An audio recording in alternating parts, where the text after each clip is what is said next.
Good afternoon, everyone, and welcome on a live safari here at Djuma Private Game Reserve in the Sabi in South Africa. My name is Brent, and on camera I have Brian and the Thumb, and in final control we have Tara. It's been a few days for me, but it's really good to be back. For those of you who might be new viewers, we are live, so those buffalo and warthog you've just seen, you are seeing the exact same time as us. We also are interactive, so you're able to answer us questions while we are out on drive, and you can do that by emailing us at questions@wildearth.tv, or if you're on Twitter, just use the hashtag #SafariLive. So we've heard there's been a lot of activity of leopards around in the area. No one's been lucky enough to find them, so hopefully our luck changes a little bit this afternoon. But other than that, great to have you all with us, and great to be back from my side. So we've got a few buffalo bulls behind us, and the warthogs disappearing off into the bush.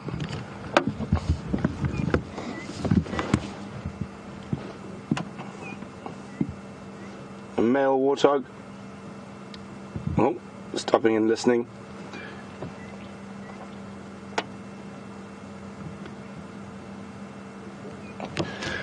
So it's quite a balmy sort of beginning of winter's afternoon for us. It's 29 degrees Celsius, it's about 84 degrees Fahrenheit. The sun is up and there's not a cloud in the sky, and I'm very happy to be back on the bush and back on safari. So hopefully we can find you some animals. We're going to leave these two old gentlemen to keep doing what they do, resting up in the water, and we're going to make our way down towards this drainage line, which has been very productive over the past couple of months when it comes to cats.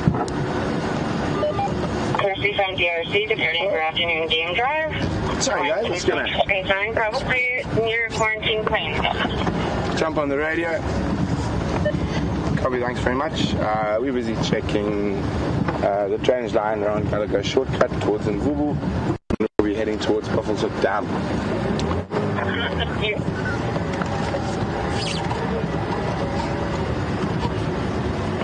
So I'm checking very carefully for tracks around here.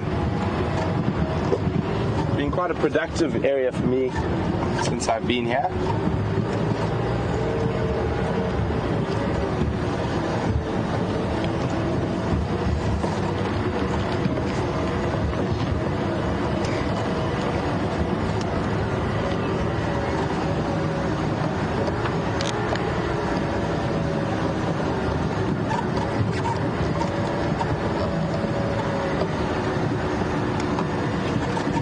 Thanks everyone, apparently lots of welcome backs. It's a great pleasure to be back, and I'm very excited to take you all on drive this afternoon on the Sunset Safari, and it might take me a few moments to get back in the swing, but I'm sure it shouldn't take too long.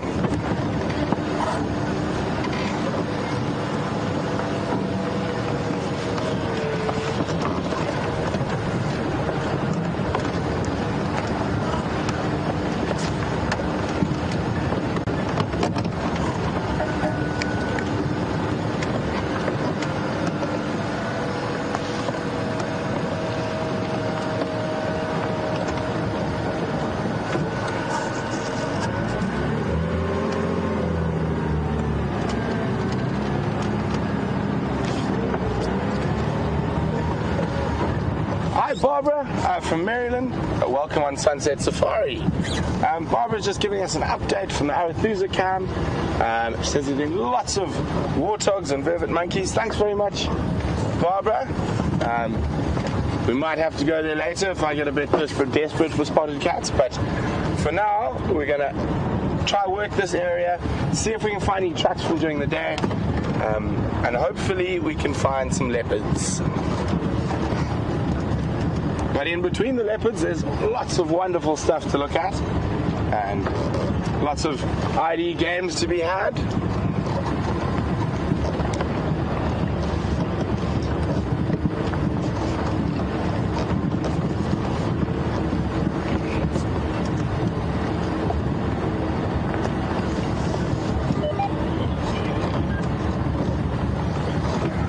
Very good afternoon, all stations. Well, afternoon. Gonna go to Solomon Spit, Solomon Spot Line. We will spend some time on some tracks, and then I'll move around. afternoon, Diana. Thanks very much. We work here. We've checked the drainage line near Gallagher, checked Mvubu, and we make our way through to Buffelshoek Dam. Afternoon, copy. Good luck.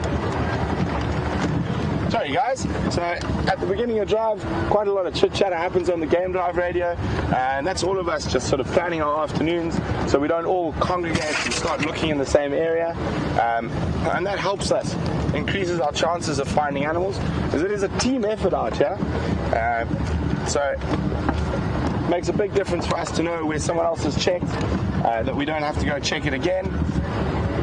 So that's why you might hear me, especially during the beginning of the drive, talk quite a little bit on the game drive radio.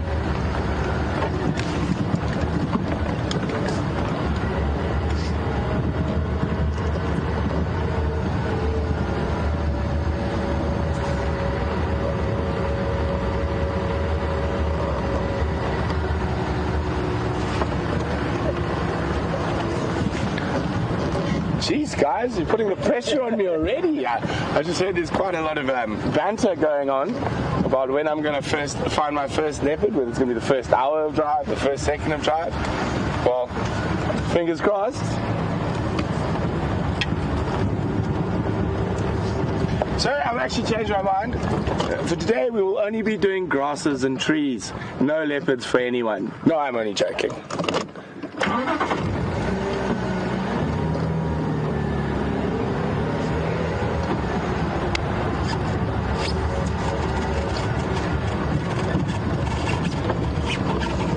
So guys, we're going to continue on here. We're going to cross over to Marcus so you can say hello and you can see what he's been up to, and we'll catch up with you a little later.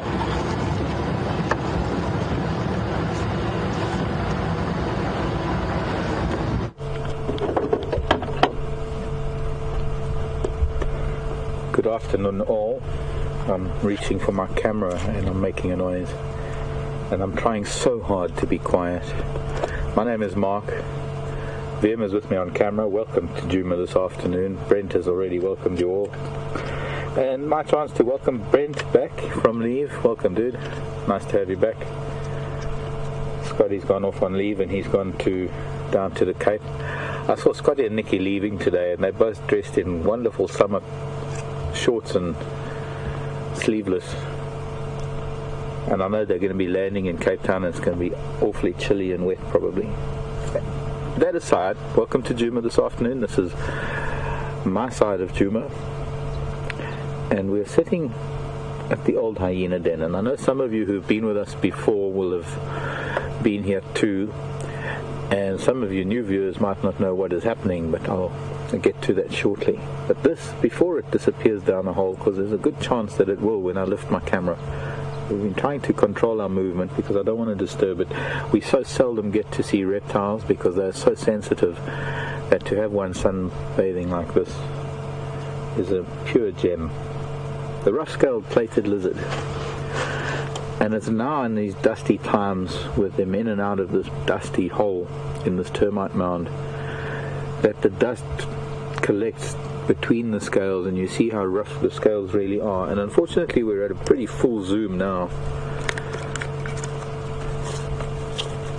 and I'm going to try and take a photograph, and I'll put that on the WildEarth page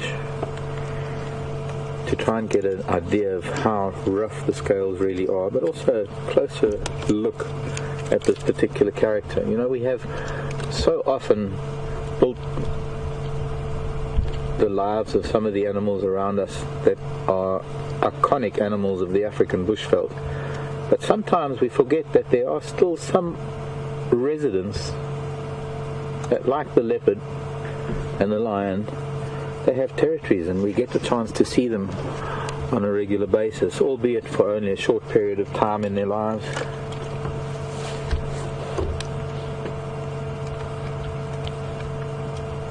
Now, the first time I saw this lizard, it was in a hole. You can't really see that hole. Hello. I haven't said hello properly. And welcome to the Jigger this afternoon. The vehicle is called the Jigger. I hope you're going to enjoy our afternoon with us. But I wanted to show you again this termite mound. We're at the old hyena den. I want to tell you why I came here in a bit. But I last saw it, there's a hole just there. I'm trying to do a Peter Pretorius move, but I'm not as well versed as he is in getting my finger to the right place. But just behind, there, see, I can't do it, there. I'll move a bit and you'll see that hole. First saw them in that hole when the hyena were actually still using this den. So this lizard obviously doesn't really care if the hyena here, and it's managed to survive quite well with 3 growing little jawbones with those 3 cubs that were, actually there were 4 originally, and it's survived pretty well, being very vigilant. It's a hunter like any lizard, but it obviously can't wait for prey to come to it, so it sits at the mouth of its burrow like that. And any grasshopper or any insect or anything actually small enough that moves in the grasses below it, it will stalk like a cat and pounce and kill. And sometimes it can get quite violent, because most of the creatures that it's feeding on are what we call arthropods. They are the segmented creatures, the millipedes and the scorpions and the spiders and the insects, and it's very hard for a lot of things to digest that, very hard for a lot of things to eat that. So they've got to crunch it up, or they can't tear pieces off, they can bite things, and to break pieces off they actually have to twist and turn and use their surroundings. I want to get a couple of photos and then we're going to move on.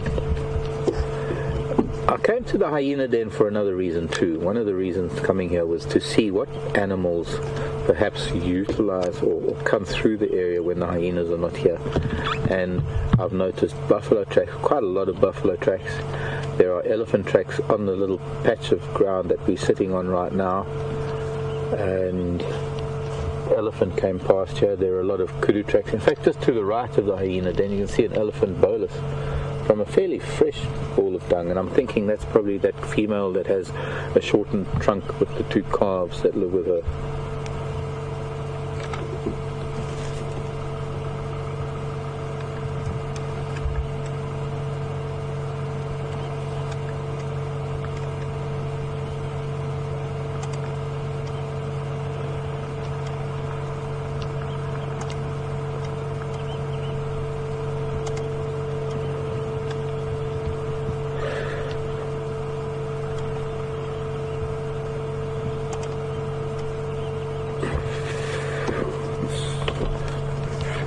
Quite hard to keep the camera steady with such a zoom. Now in the summer months we get a lot of millipedes that come out, and millipedes have a very important role to play in the environment because they eat a lot of rotting material that many other things won't eat.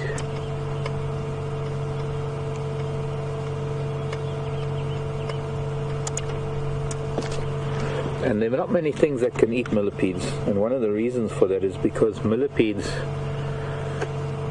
have a kind of a poison as a defense mechanism. They produce from all the plant matter that they eat, their bodies are able to produce this defensive liquid that is virtually cyanide based.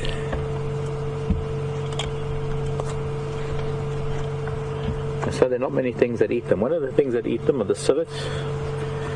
And I didn't know it until I saw it, because I have one of these lizards living at home under my fireplace and under my bird bath. Until one December a few years ago, actually I think it was the December after while we left Djuma the last time in 2011, I took video of it catching and killing a millipede, and that wasn't the first time. I saw it a lot after that. Let's go, let's hop aboard. Let's see what else we can find for you this afternoon. Liam has given me a challenge. He's challenged me to find something interesting, something that brings us here and something that keeps us doing this job every single day on every road that we drive. So let's try that out. This was the beginning, so it doesn't count because this isn't a road. It's a cul-de-sac. Bye, lizard. Oh, it did. Turned around and ran down into the hole. Did you see that? I think I shouted a little bit too loud. Lizards have ears, and they are very sensitive to sound. Well, you got to be. There must be so many things out there to catch a lizard.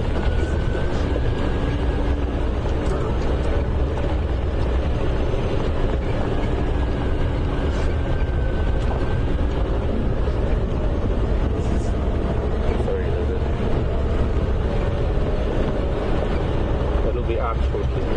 I've taken a couple of photographs. I hope they're going to be clear enough and sharp enough that I'll crop them a little bit to blow it up and try through maybe VM or Brian's computer, put it on Facebook, on the page, or on somehow.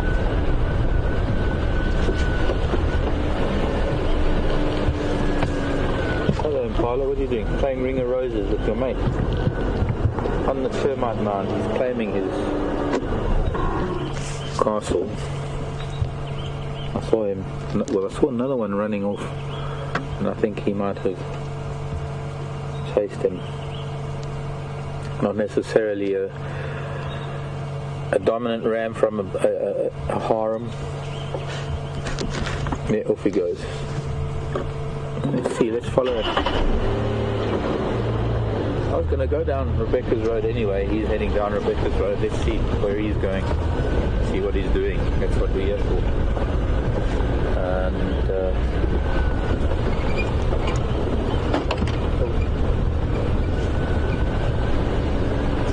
maybe we'll find the other one. I would imagine that maybe they're just bachelors from a bachelor herd sorting out their differences rather than a dominant ram from a herd.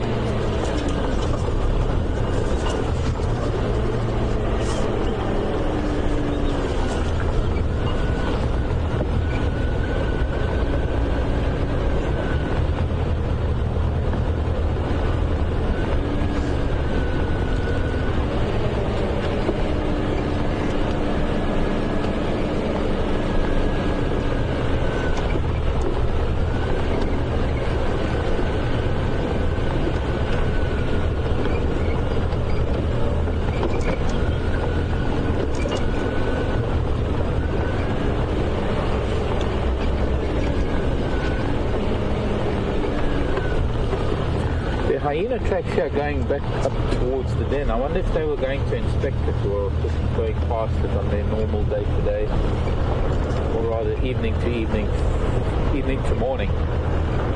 Foraging, hunting, marauding, scavenging, pillaging, killing. Any other adjectives for hyena? Not adjectives. What are those called? Nouns.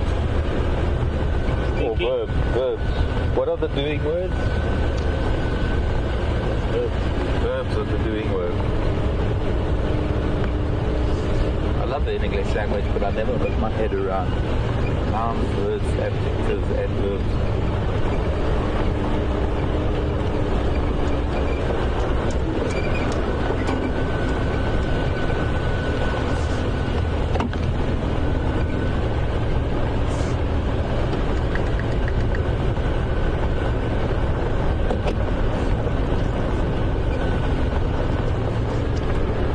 Road. We are on Rebecca's Road. We've just come through this little dip that's just next to Philemon's dip, off of Philemon's cut line. So we've passed. I was in a completely different space all of a sudden. There was one thing I wanted to show you on this road, and I could pretend I meant to come up here to turn around because the light would be better if we faced the other way, but actually what it was is that I was out of the time zone for a minute, thinking about the the plated lizards. But I didn't tell you that much, that there's not only just the rough scale plated lizard.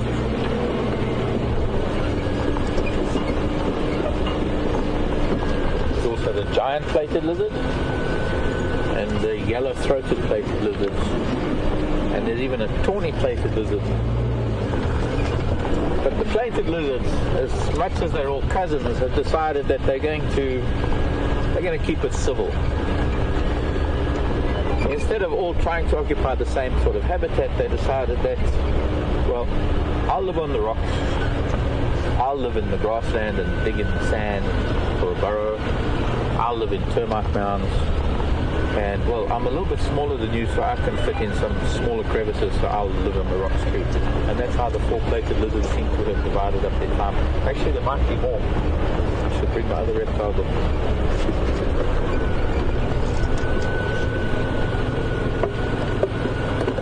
I'm just going to pick something up. There seems to be some human debris.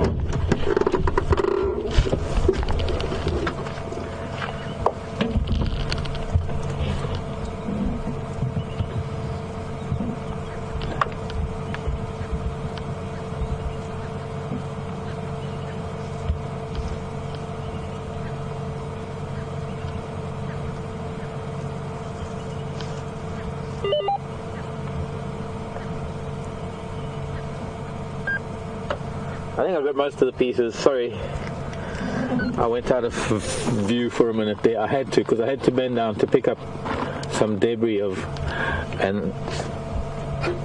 a deceased item from the human world.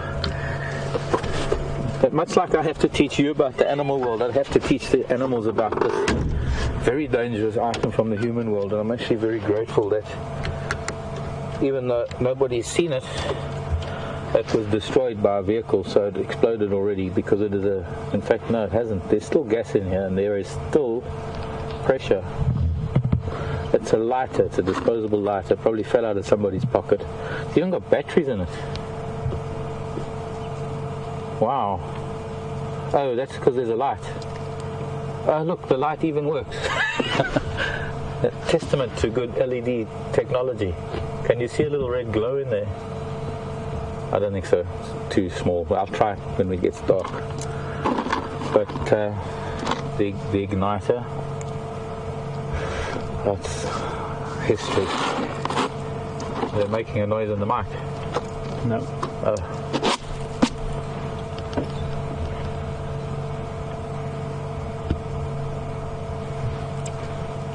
Okay, well, I've got to find some way to put all of this. That I can dispose of it properly. It's not an intentional thing. We're on the road. There are bumps here. There must have been a guest sitting high up on one of the vehicles, fallen out of the pocket unintentionally. I'm going to wrap it up in paper and dispose of it. And in the meantime, we're going to go over to Brent. We're going to catch up with what Brent's doing on the other side of Djuma. I'll see you after this.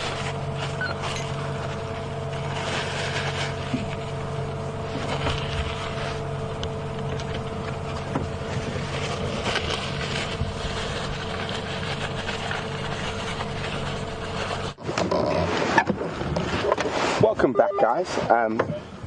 What's happening at the moment, we've arrived at Buffelshoek Dam. Unfortunately, we haven't found any tracks yet, but we do have 3 male Inyala in these thickets here. I'm just going to try and move to get Brian in a better position. But they are sort of semi-displaying just because they're so close to each other.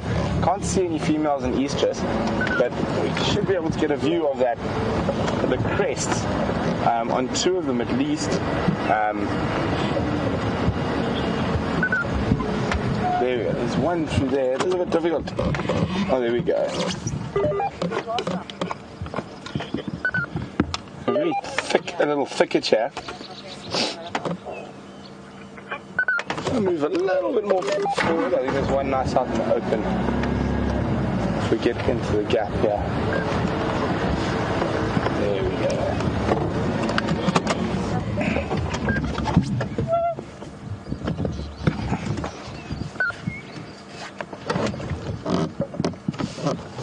There we go. A nice male in yellow wearing his orange socks.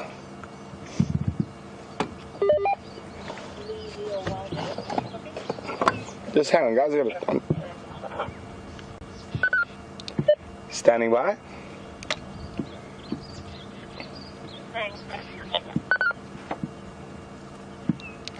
Sorry, last station, go again. Thanks, Brent. Doing a radio check. Copy, no problem. Sorry about that, guys. So you can see, browsing. One of the reasons Inyala can be quite a successful species during the drier parts of the month is that they're quite a bit taller than some of the other browsers, and they're able to graze a trophic level higher than an animal, for example, like bushbuck. So he's eating a spike thorn and then swapping across over to a buffalo thorn. Disappearing from sight.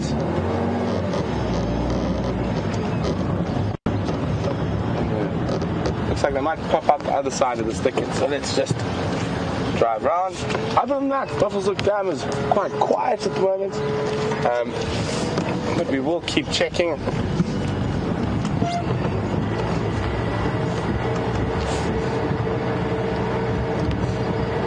So I got a question for all you guys out there. So, don't know, it's a long shot. Did you see it, Brian? I did.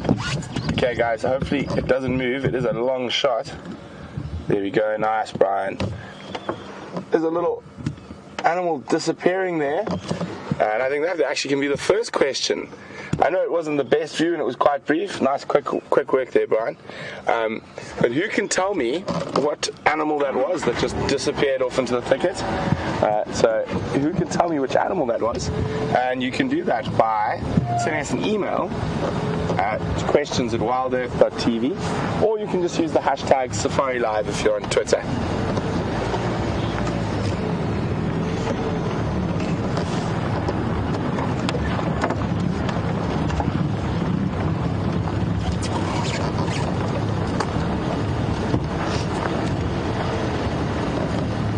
So then, yeah, they look like they're being a bit more kind, moving out into a bit more of an open area. I'm just going to scoot around.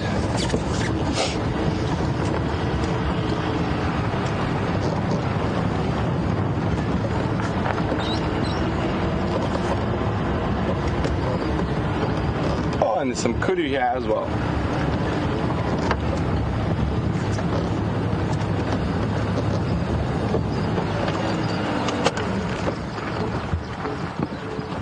There's young kudu. So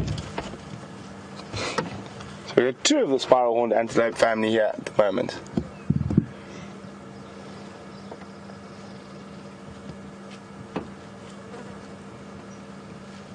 Not a good sign if you're looking for leopards. Both of them excellent eyesight and really good at spotting leopards.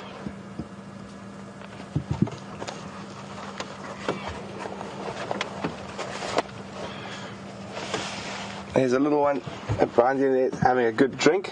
Oh, quite an aggressive drink. Mom, I'm thirsty. Not winning. Mom's parked in the bush, making it a little bit difficult for the youngster to feed. Judging from the size of that youngster, it's probably going to be quite close to weaning age now.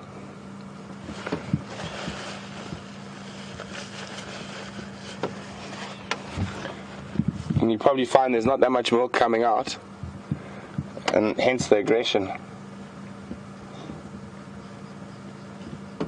See how long it takes before Mom gets quite annoyed.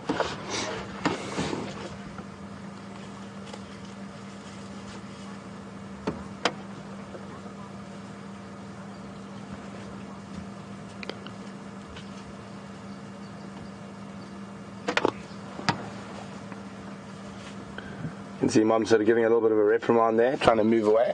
So just try and move forward a bit. There we go, a little headbutt by the mum. Sent the little one scurrying. Let's have a look. You can see moving off slightly into the bush. Oh, we've got another one on the left, chap. A bit more open. Such graceful animals.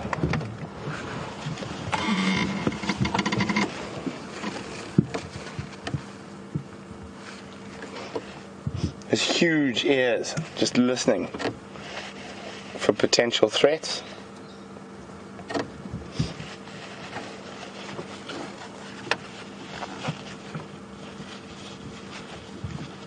Oh, there's another one. Oh. Also smelling.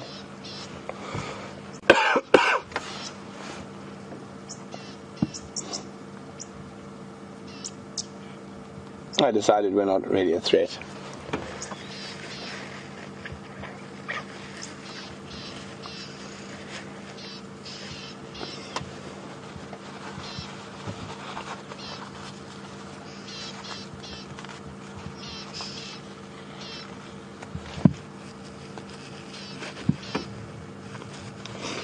quite a few kudu around here. Just gonna go just back into the gap. Back a little bit.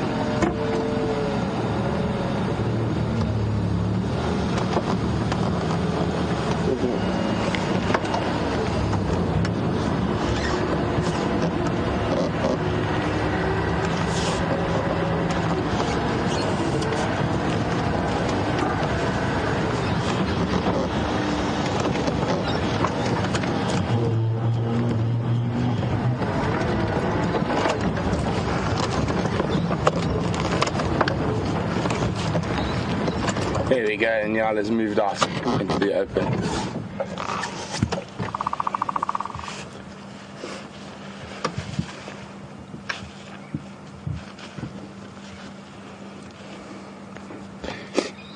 See, and as soon as that other male starts working, they can't really help themselves.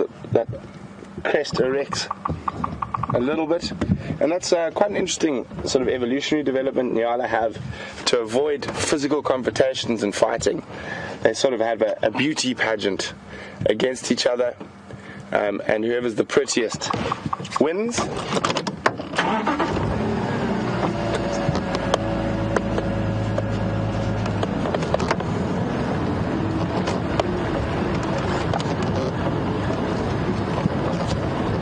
But a non-territorial animal like kudu, both of them.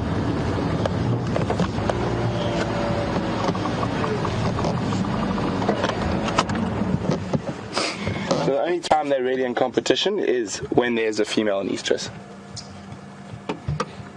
And that their colouring being so different from the females is one of those adaptations. There's kudu and Nyala here at Buffelshoek Dam. There we go. Cousins.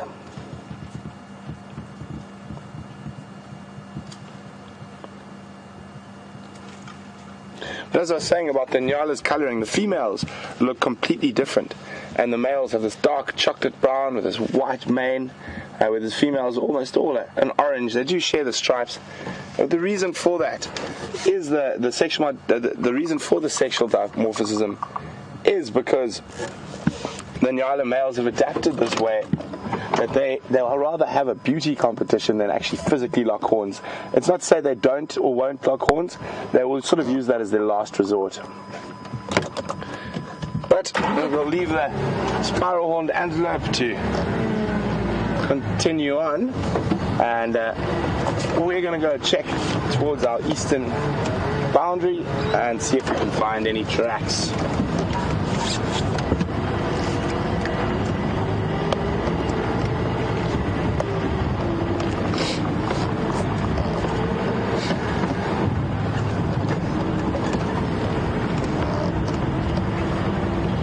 So, lots of people said it was a mongoose, but that's not what I asked. I said, what exact animal is it? So, yes, it's a mongoose, but which mongoose was it? So, if you guys missed that a little bit earlier, we had a very brief view of a mongoose, and I'd like to know which mongoose. And if you know which mongoose it was we saw a little earlier, you can send your answers to questions at wildearth.tv, or you can use the hashtag Safari Live if you're on Twitter.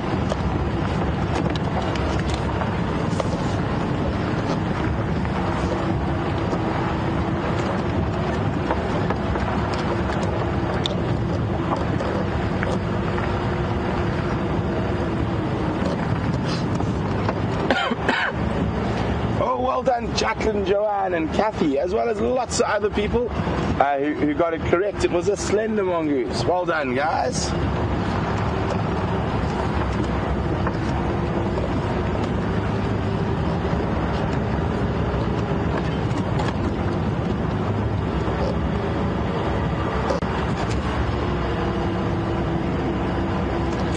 We're going to continue looking for tracks. We're going to cross back to Mark for a bit, and we'll catch up with you a little later.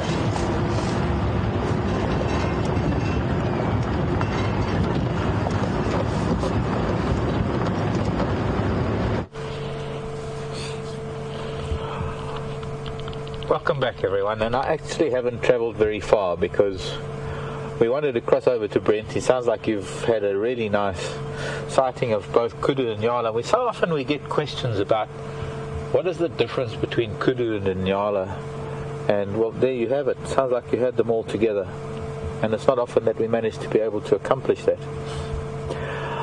In the interim, I've found something. We turned onto Rebecca's Road initially because there were Impala running this way, and if there's ever a signal to take a road, then that was it. And so, acting on VM's challenge for me this afternoon, I decided to take Rebecca's Road, following the Impala's lead. And the first thing I thought of coming onto Rebecca's Road was, wait a second, there's some very interesting plants on this road.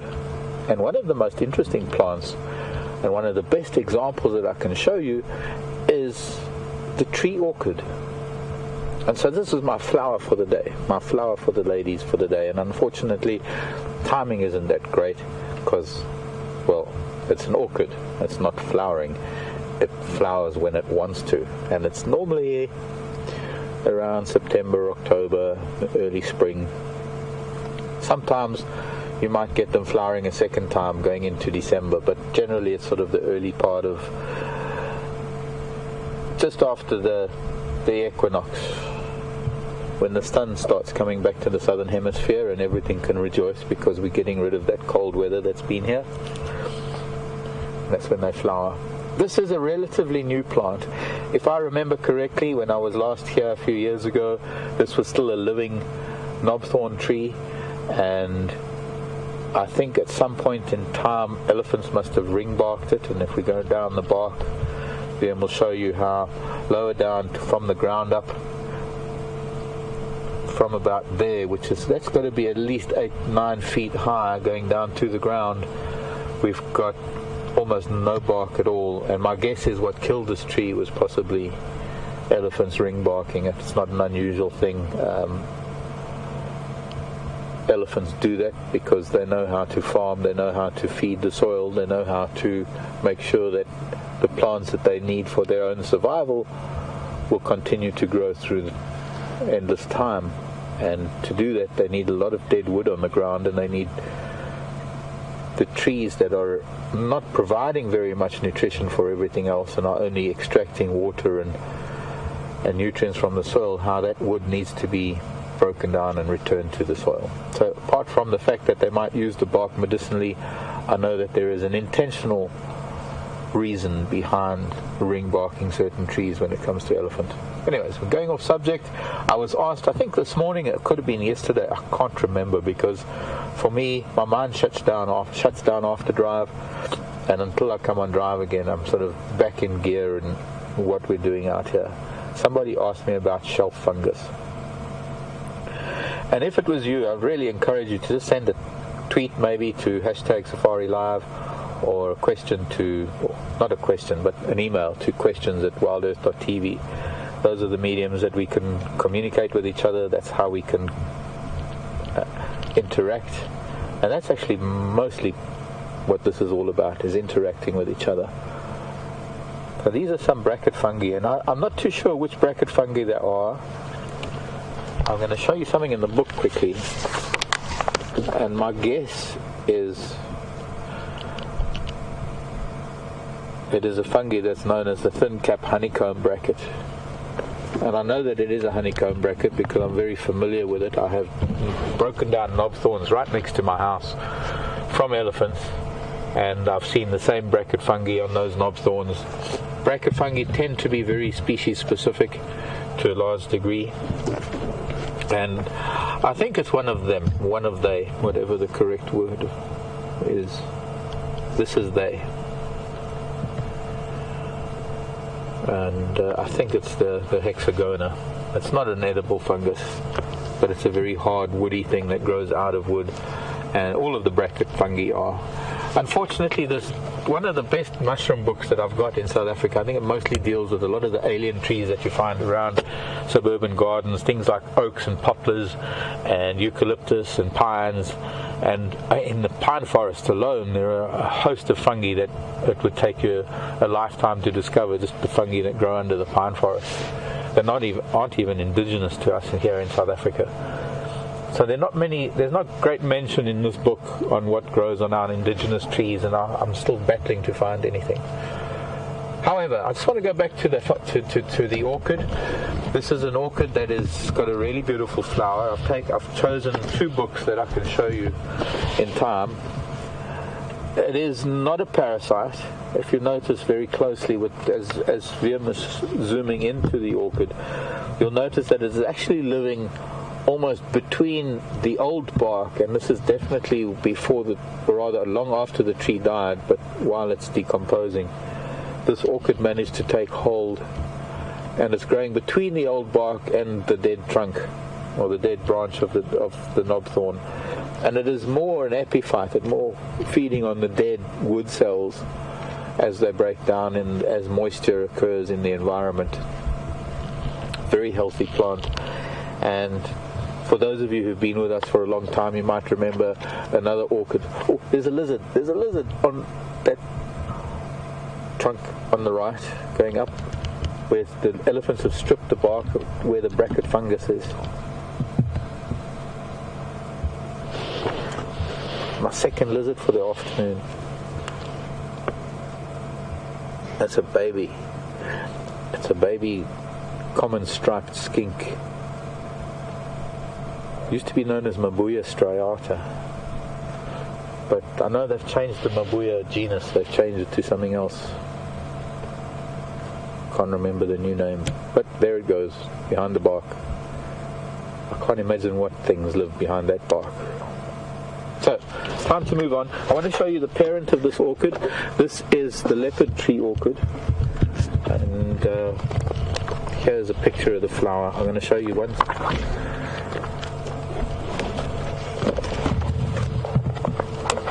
Down here is one of the 2 subspecies that occur here, and we get both subspecies here. This is the lesser of the 2, the smaller variety of the 2, if I remember correctly. And I'm open to suggestion. I know that there's some of you viewers out there that have photographed this orchid on Rebecca's Road before, because I've shown it to you with its flowers. Can't remember if this was Gigantea or the other one was Gigantea, but both of them are the tree orchid. One is the tiger, one is the leopard. One has spots on its flowers and one doesn't. And other than the photo in that flower book, the only other thing that I can show you is a really beautiful painting by Anita Fabian of the leopard orchid with the spots on it. I've got some really nice photographs of them flowering on my Facebook page, but a really beautiful rendition in Anita Fabian's book, The Wildflowers of Northern South Africa.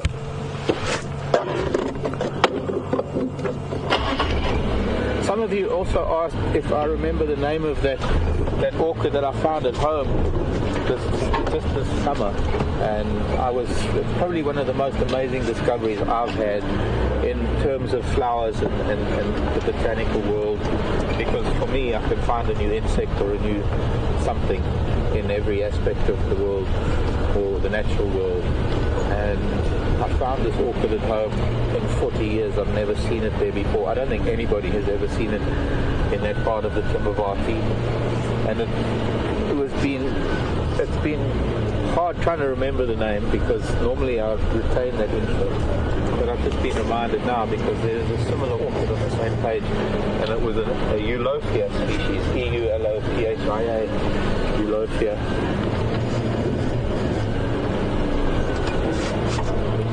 That I had at home. Anyways, we're going to go back up Rebecca's Road, and I'm just going to go past the adult, or rather what I think is the parent of this orchid. This orchid was not here. I don't recall it being here in 2011 when we left.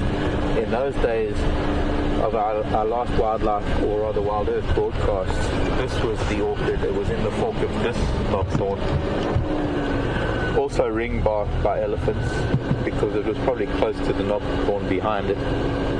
Elephants felt they didn't need 2 next to each other, and they need the wood of this one to feed the old one.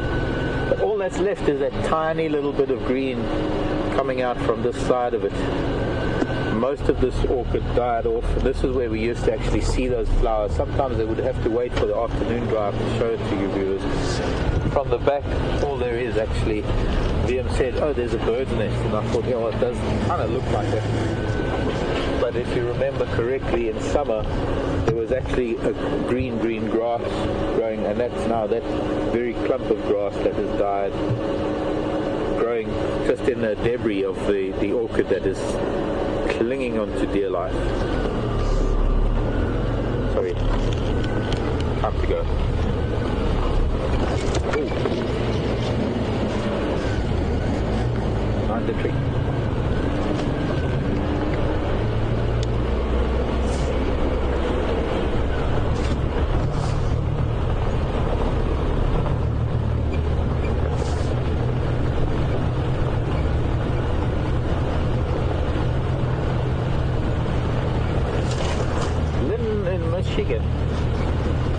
Lynn wants to know if, well, Lynn is saying that she paints these mushrooms that grow on trees.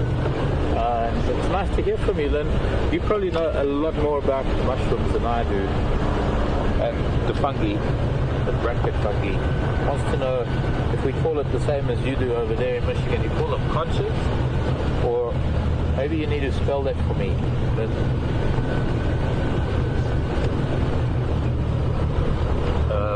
But no, I've never heard that term.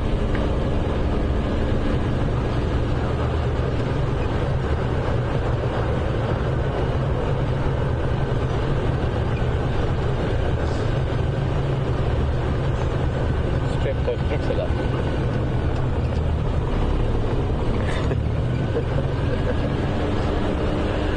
Hello, Georgianne. Yes, my orchid. Thank you, Georgianne, reminding me that my orchid was Xiluva streptopetala.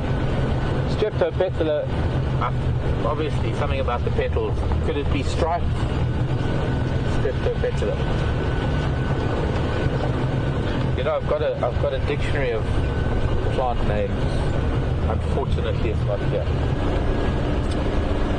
I grabbed my box of books and I left most of the other 2 bags of books that I originally had here. I had to leave them behind because they didn't fit in the car. And I could have probably, maybe somebody could do a Google Translate thing or something about the explanation of plant names and tell me what streptopetala means, because I'm sure it might mean striped petals. But you're right, thank you very much. Xiluva streptopetala seems to be the name of the orchid. From all the feedback that I've got on Facebook after posting that picture of that orchid, I think, and I've been on Plants Africa, I've been on Orchid Society of South Africa's website, I've had quite a good look. I think it could be. I think that possibly because it is probably so far out of its range, I'm thinking that it is. That it doesn't maybe grow as robust and as bright as it would. And I know for a fact, if I had to find you a flower now, which I'm desperately trying to do, I've just seen a flower, but it's like that orchid. I can show you the plant, but I can't show you the flower because it just isn't there. There's that little finger thing on the ground. Yes, exactly there. Starting to get very pale and yellow, and when they start doing that, no matter how much rain we have, we don't get them flowering again. It's the lion's eye or roadside pimpernel, what I know as the Trichloceros longipedunculata. It's an easy name to remember because I remember what it means, I remember what it refers to. And the flower itself is on a long peduncle, so longipedunculata is easy to remember. The Trichloceros bit was a bit more difficult, trying to understand where that translates to a 3-chambered ovary. Trichloceros, 3-chambered ovary. My Latin knowledge doesn't extend that far, but I remember it. There are a lot of plants that are starting to fade away. So, Xiluva streptopetala. I could probably find out what Xiluva means if I look at my flower book. I'll do that next time I I've got a moment on my hand to stop and look at my book. Does that count for Rebecca's Road? Yes. As something interesting. Okay, so where should we go now? We've got Zoe's, some people call it Rebecca's, going down to Philemon's Cut Line. Straight ahead we go to Impala Plains. To the right is Zoe's Road that goes back towards Quarantine. Well, the jigger has chosen. The jigger has chosen.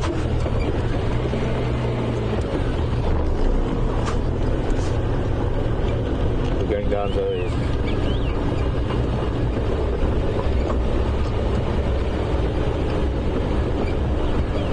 Shall we see what happens at a hyena den on a warm afternoon? We're at about 80 odd Fahrenheit, 80, I don't know.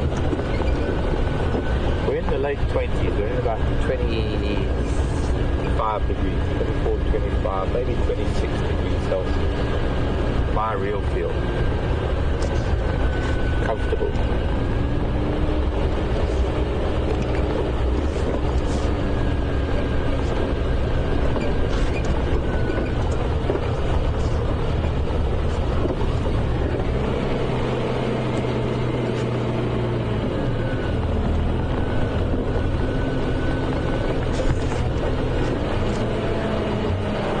Look at that piece of wood there that looks like it's laughing.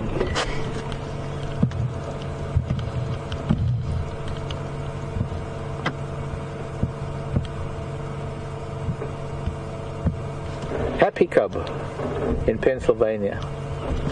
Happy Cub was asking about porcupines and whether porcupines can be seen during the day or whether they are nocturnal.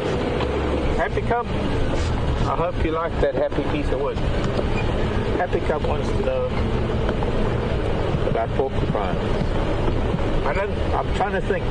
I don't think I've ever seen a porcupine during the day, other than in captivity. And fortunately, that's only ever happened maybe twice. I'm not a fan of seeing animals in captivity, and if I can avoid places where they are, I will at all costs, because I feel those broken hearts of those poor animals. There's a den over there. A long time ago, in that termite mound, can't really see it, it's covered in grasses. It tells me that there's been nothing using that hole. Maybe it's covered up from a flood, but the darkest part of that whole termite mound that you can see almost in the center of your screen is where there was a hole. We actually saw Karula moving cubs out of there once, and that was Shivambalana and Shivinzi. Now, that would be a place where a porcupine would eventually modify that burrow for its own den. And they would do the same for old hyena dens or warthog burrows, or in fact, to be honest, porcupines are better diggers than hyenas and warthogs and all of the rest. Well, not an art form, but porcupines are pretty good diggers. I can remember seeing a porcupine burrow just in the soft sand substrate of the flood of, well, not floodplains, but around the dams in the lakes of the 5 lakes of the Xiluva lake system on the Rufiji River. And when I was at the bottom of it, it was above my head, so it was at least a 6-foot deep burrow before the entrance, and well, only the porcupine knew what existed beyond there, because, well, you don't really go into porcupine burrows, especially if you know they're in there, because they tend to go in forward and they leave all their quills sticking out backwards, and all they have to do is reverse into what would essentially be your face if you were to go down a burrow, because all you could fit in there would be your front, and you wouldn't really go in feet first, because then you couldn't see where you're putting your feet. Anyway, unfortunately porcupine are so predominantly nocturnal that we hardly ever get to see them, and maybe one day we're going to be lucky. I think tonight, having mentioned porcupines, I want to do that one road from Impala Plains to Sandy Patch, because there's been a lot of porcupine dung and tracks on that road, so maybe we'll get lucky. I can see one hyena. I was hoping that maybe others would be out. Who knows? We'll see shortly.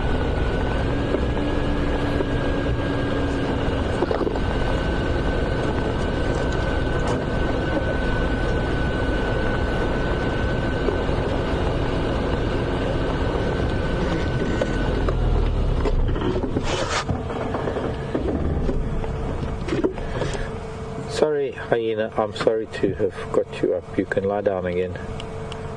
I'm really sorry, girl. Are you babysitting today?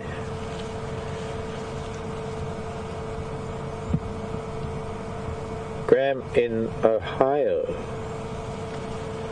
Streptopetala does indeed mean stripe-petaled. The stripe-petaled Xiluva.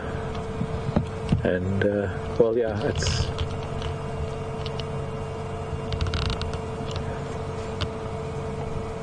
makes sense. Streptopetala, striped petal.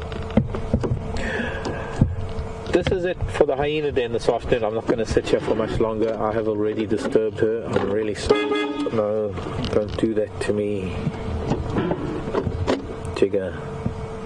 Now I'm too scared to press any buttons. Right, that's a good button to press. Maybe later. I thought it might be interesting just coming down here because it's a hot afternoon, and possible that with the shade that they have, especially here on the eastern side of the termite mound with a really warm sun, that might, and the den side, the actual entrance to the den is actually on the western side, so there must be a lot of hot sun pouring into the den at the moment. I thought maybe they might just be a little bit restless inside the den to come outside and lie. Well, maybe what female is. I think it's female. I'm sorry to make a noise. Every now and then the jigger does this to me. It changes the sequence that I have to press its button. I'm wondering if that sounds familiar to anyone. Okay, I think we're gonna, while I'm getting out of this hyena den site, I think I'll cross over to Brent, and I'll see you a little bit later. I'll see what else I can find for you, because I'm going to find something on Zoe's road now, I think.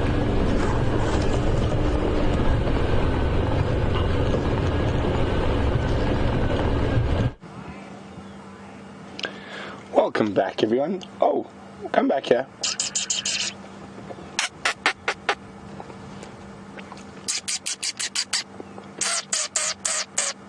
Well, I know we have a look there. There's a little dwarf mongoose, one of my favorite little carnivores, just checking us out from the safety of a bush willow stump.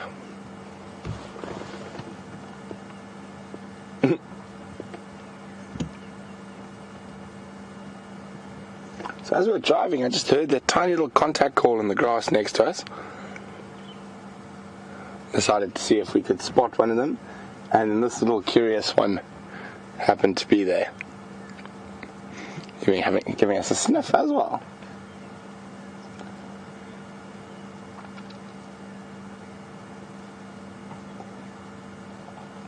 So I know I've asked this before, but since we are looking at a mongoose, I'm going to ask who can tell me what the original collective noun for mongoose is. You can send your answers to questions@wildearth.tv, or you can just use the hashtag Safari Live on Twitter. If there are any people who might be new to Wild Earth out there, we are live. You are seeing this at the exact same time as us. So wherever you may be sitting in the world, you are watching a dwarf mongoose in a bush willow stump in the middle of the African bushveld. Oh, where'd you go?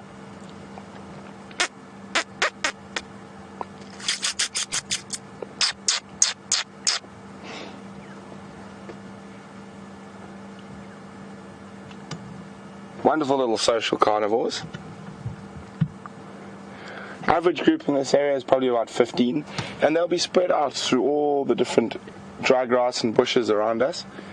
And they'll use vantage points like this to check for predators from a safety point of view. I can hear them scuttling in the grass around, feeding. This will be one of the sentries. So he'll be on the lookout for birds, because that is probably the most dangerous thing for a dwarf mongoose, is predatory birds. Death from above.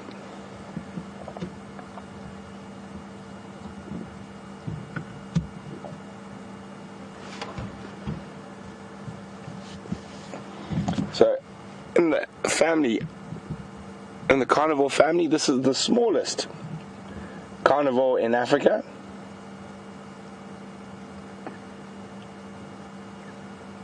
Very, very cute.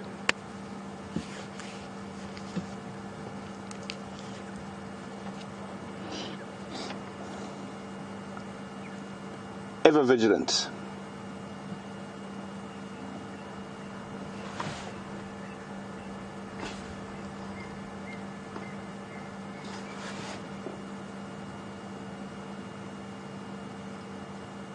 Checking the skies, checking around. So they have numerous bolt holes within their territory. Oh, has he spotted something up above? Can you see? Doesn't look like it. Looks like he's just making sure there's no birds of prey around. It's at quiet times like this that quite often lead us to other predators, because we're sitting quietly. We might hear alarm calls of other animals.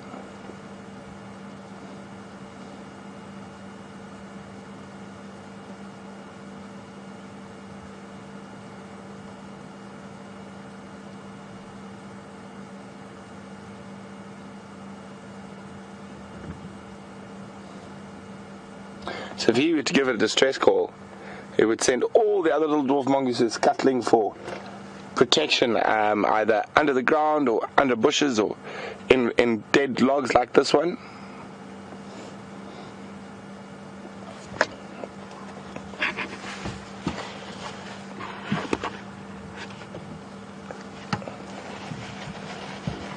The others aren't in really a good spot to see them. They're spread out quite far, probably about 20 to 30 meters around from there.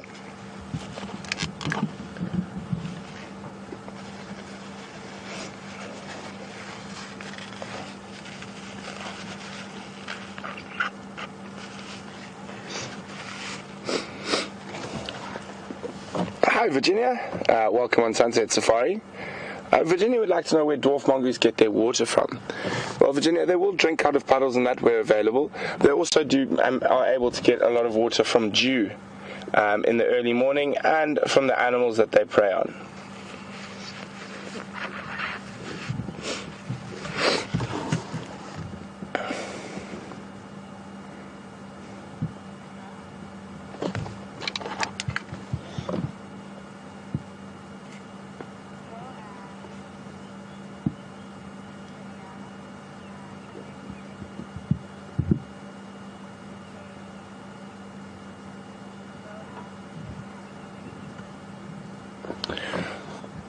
Well done, Joanne, Virginia, and 30 Minutes Fitness. They got that. The answer I just, the question I just asked correct, and the question was, oh, there's another one. The question I just asked was, what is the original collective noun for mongoose? And it is a business. So now we've got two members of the business checking us out.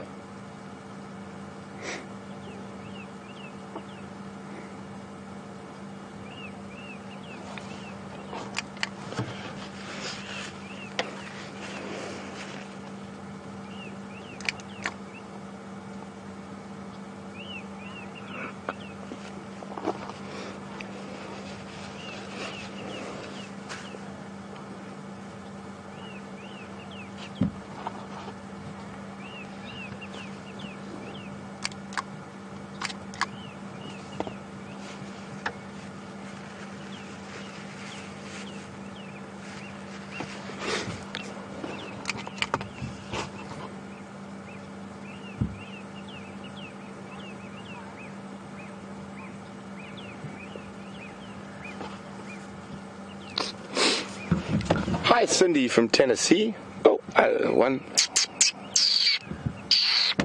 Cindy would like to know, what is the primary prey species of mongoose? Do they really eat snakes? They will definitely eat snakes, Cindy. These guys probably not the biggest snakes in the world, but they will mob small cobras or small mambas even. But their primary food source is arthropods, so insects, millipedes, out of the insect family, grasshoppers, beetles, dung beetle, larval, and the larval phases of a lot of insects as well. As well as small, other small mammals, mice, especially baby mice if they can find them in nests, and termites, lots of different food species. Snakes will probably be in the minority, but they are able to eat snakes, yes.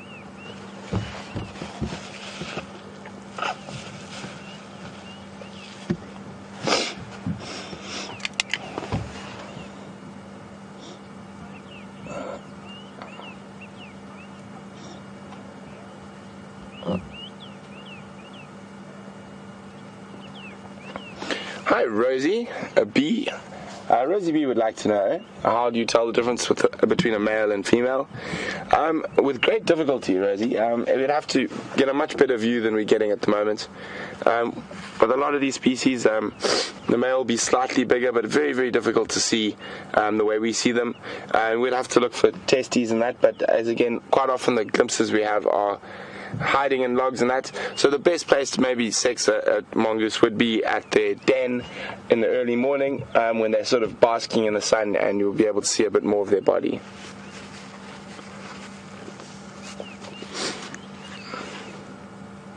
Well, we'll let these guys continue on for their forage.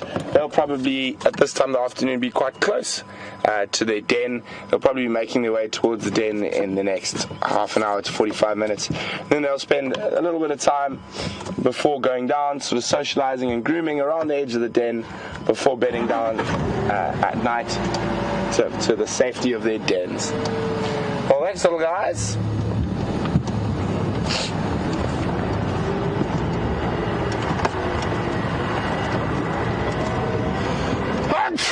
Oh, excuse me. Thank you, man.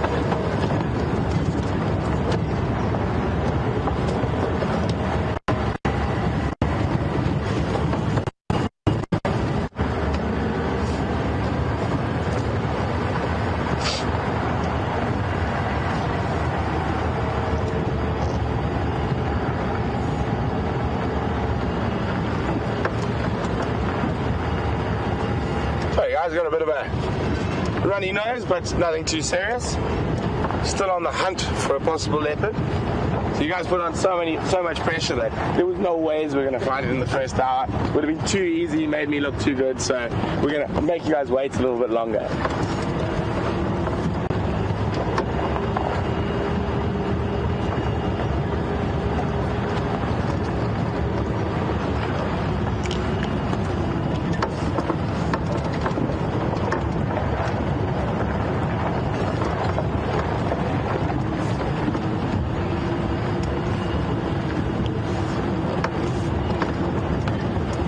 Oh, hi, Joe from Wales. Joe's asked me quite an interesting question. Where does the name Mongoose come from? Does it have a meaning? Joe, I'm not sure, but I think I sort of can vaguely in my subconscious remember something. It comes from a Greek word, but I will double check. But I'm not 100% sure. Really good question, Joe. Where does the word mongoose come from? Let's see what we can do on that one. So I'm back in one of my sort of favorite leopard haunts at the moment. We haven't had any fresh tracks. I saw some tracks that a bit earlier that obviously been driven over by the game drives in the morning. But I've got a good feeling about this general area, so I just wanted to loop through again, see if there's possibly any tracks on top of this morning's game drives. And we will check. There we go, that. For you, Joe. 464.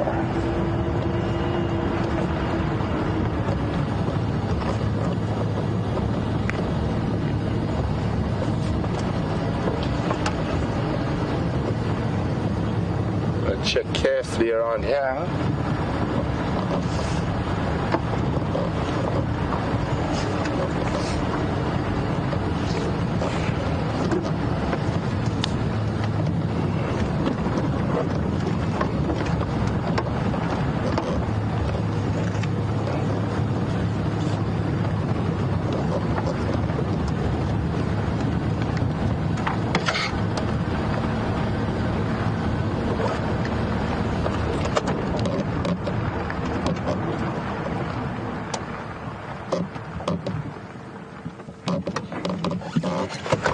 In the meantime, we got another question from Jean in North Carolina.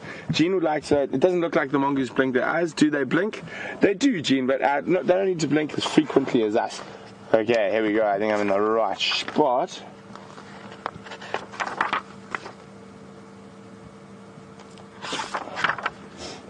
Okay.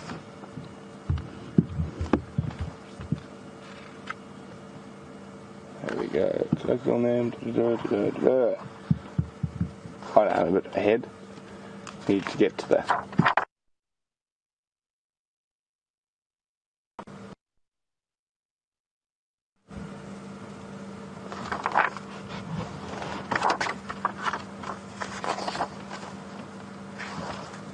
mongooses.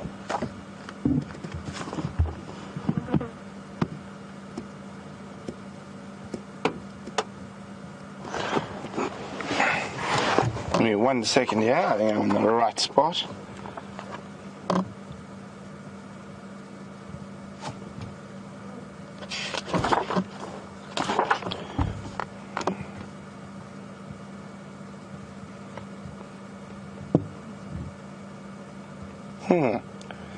Quite easy. I didn't seem to be able to find where the name Mongoose came from. So, I don't know, maybe you guys have access to all that amazing information out there in the world. So, obviously, could take me quite a while to sift through a big book like that. So why don't you guys check for me? Where does the word mongoose originally come from? And please let me know what the answer is by sending the email to questions@wildearth.tv or using the hashtag Safari Live on Twitter.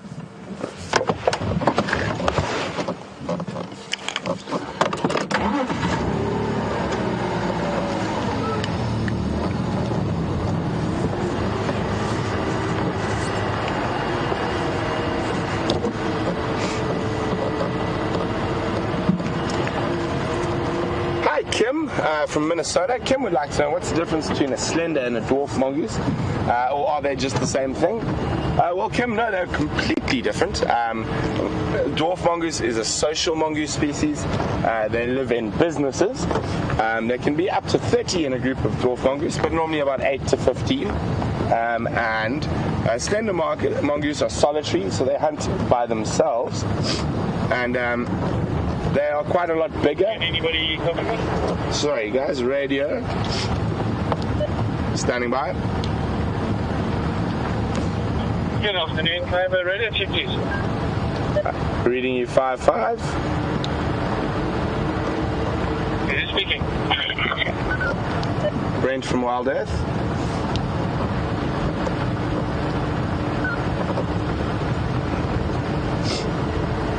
So they're physically quite a lot bigger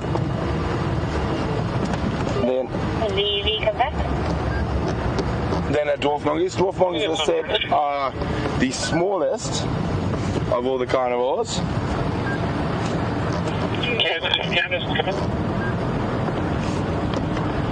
Let's see if I find you a picture of them now. What's your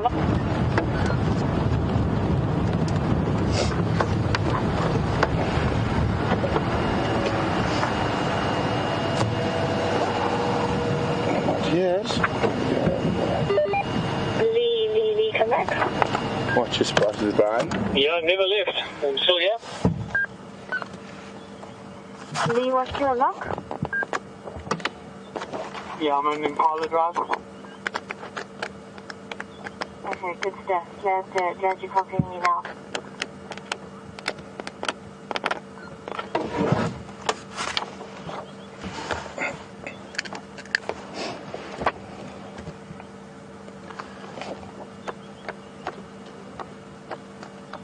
it's always good to stop and listen as well. So we got a picture of a slender mongoose here, which is number 4. See, it's orange with a very distinct black tip to the tail, a much more elongated body than a dwarf mongoose, and then the dwarf mongoose is just around the corner.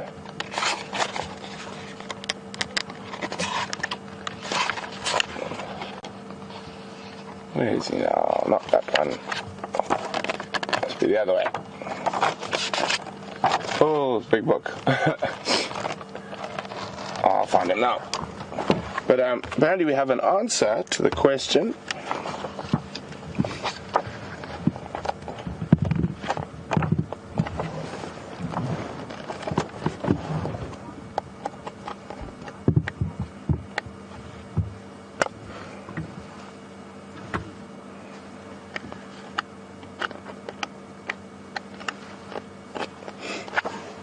Well done, Dylan from Iowa.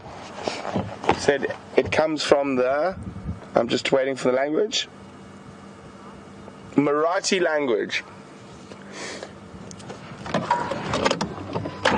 From the sort of India, Asia area, pronounced Mongoose or Mongoosey, and that would make sense. I mean, if you think about probably the world's most famous mongoose, made famous by Rudyard Kipling, and his name was Rikki Tikki Tavi of the Just So stories. Rikki Tikki Tavi was an Indian mongoose. So guys, well, we're going to continue on trying to check this area for any leopard tracks. We're going to cross to Marcus and see what he's been up to, but we'll be back with you just in a little while.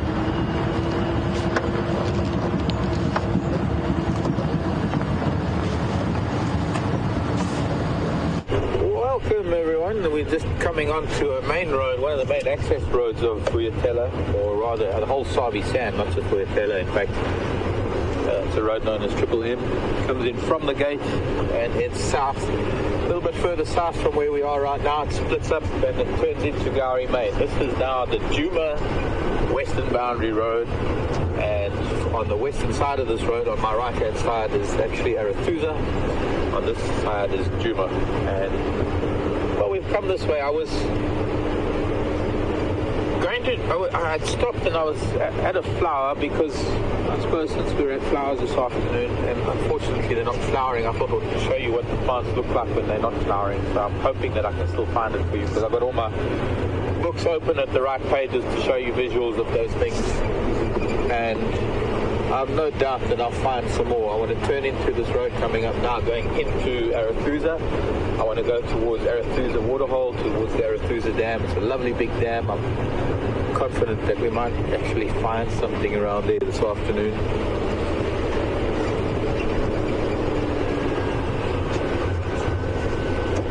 So I'm kind of one road down, because there was another vehicle coming on the road where I was stopped with a flower, or a non-flower, a plant that was not flowering, and decided to move on because I don't really want to be disturbed by another vehicle coming by and my train of thought being interrupted, and well, it'll just detract from the whole experience. So, keeping up with challenge this afternoon, finding something interesting on each road we traverse, travel. What can I find for you now? I'm going to have to find two things now. I've got to find the hibiscus, because this is a dwarf hibiscus that is flowering. It's interesting in that it is, well, it's got a little story to tell, as does almost everything out here. We've got 2 lizards this afternoon. Let's see if we can find a third reptile. We've got a lovely warm afternoon. So atypical of this early part of winter, and that it started off cold and grey. Well, it wasn't too cold, but it was grey and overcast. And the sun burnt it away, and it's blue skies and sunshine. And with a lot of dust and a lot of smoke in the air, I expect it's going to be a lovely red sunset. It's one thing that I can almost guarantee in our winter months are lovely deep red sunsets. The dustier it gets and the more smoke it gets into the atmosphere. I know it's not a good thing, and it's not a lot of smoke, but it is the reality of being in Africa. It's not smog like you would get in a city because it's not composed of automobile fumes and everything that a city produces. It's just what Africa produces.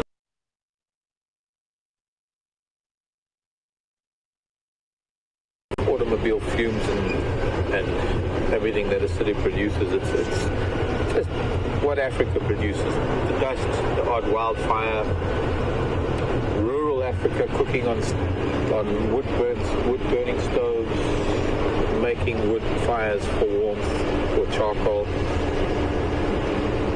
And if we look at the air here, it's lovely and clean, but of course when we look in the distance closer to the villages and the cities and the towns, it gets a little bit dense. But that very light, or rather that very interference in the atmosphere, causes the redness that we see for sunset. That's because it filters out all the other colors from the spectrum, and all we really see is the red from the spectrum, and that's why the sun goes that lovely deep red color.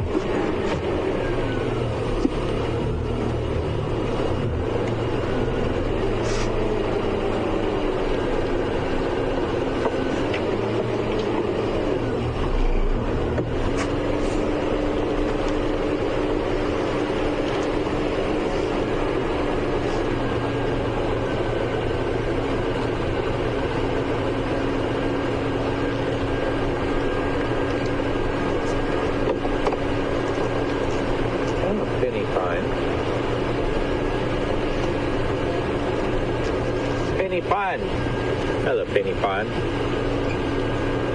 I like your name, Penny Pine. I have a friend who I call Penny Lane. Is it an eagle feather in my hat? No, it is not an eagle feather. It is a feather I just found just after we left the hyena den. It belongs to a bustard. It is a symbolic feather more than anything else. It is symbolic because I read something today that was quite shocking, and I decided to put this feather in my hat to make a statement. It's not political, it's not. It is. There's a young lady who wants to graduate in the US somewhere. I've forgotten where. She wants to graduate. She's Native American, and culture and a tradition and everything that I understand about that, to have a feather for that ceremony would be quite momentous, and yet it sounds like she's not allowed to even carry a feather in her cap, even though it would be a feather in her cap to be graduating in the first place. So I'm wearing that feather for her. Sadly not an eagle feather. I think an eagle feather would probably be more appropriate.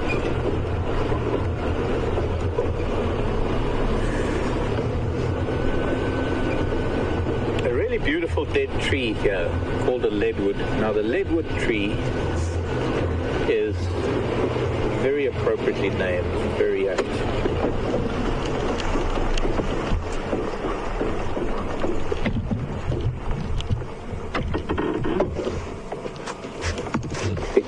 Is so dense that it sinks. It is one of the heaviest woods you can ever get, and it is so dense as a wood that it doesn't rot. It is impervious to fungi and wood borer insects. It is so dense that it can only weather away in time. And so this particular tree has probably been dead for a considerable amount of time. It's probably well over 3 feet at the base.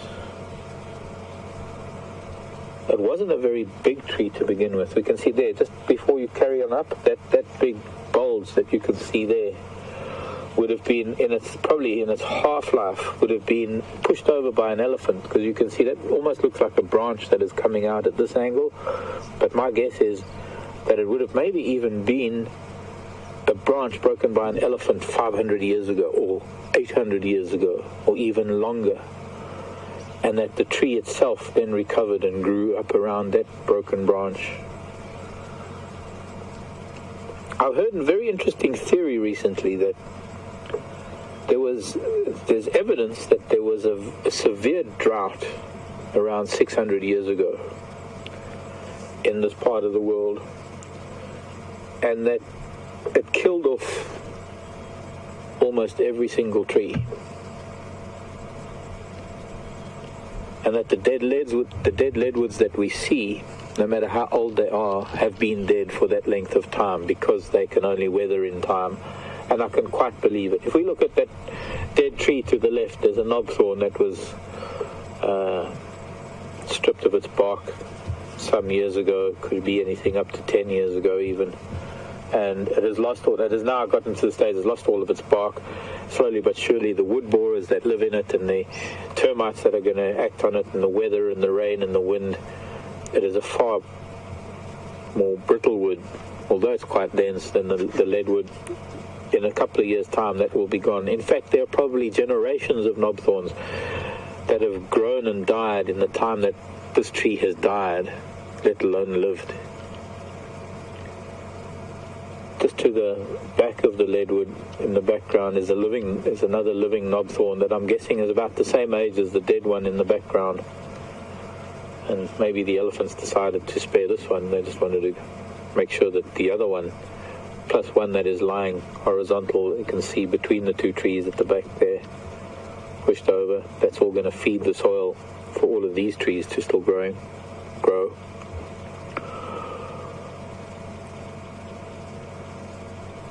But the dead leadwoods that exist from here all the way up through to the northern part of Kruger, going into the southern part of Kruger, I remember a dead leadwood down in the Sabi Sands, the southern part of the Sabi Sands, what is now Lion Sands. There was a dead leadwood. It probably had a girth 3 times the size of that. But I'm guessing it's probably around about the same age that it died, and it's just over the last centuries or so that it has just weathered away. At home, there's a dead tree. I've got a dead tree on our east or on our western boundary that I call my sunset tree. I've taken photographs of that tree for 30, 40 years now. It is a magnificent tree. But also, probably, I think it's a jackalberry. I'm pretty convinced it's a jackalberry. But for it to survive that long standing is a miracle. But that is because it's a very dry climate, and without the humidity that you have here in the Sabi Sand, you don't get the fungi, especially that kind of bracket fungi that will leach into the wood, all of its roots. It's where it draws nutrients from, soften the hardwood. But this jackalberry has been standing. It hasn't changed, or it's hardly changed at all in the 40 years that I've known it. And it's still my sunset tree. It'll be my sunset tree till I'm old and gone, and it'll probably still stand long after that.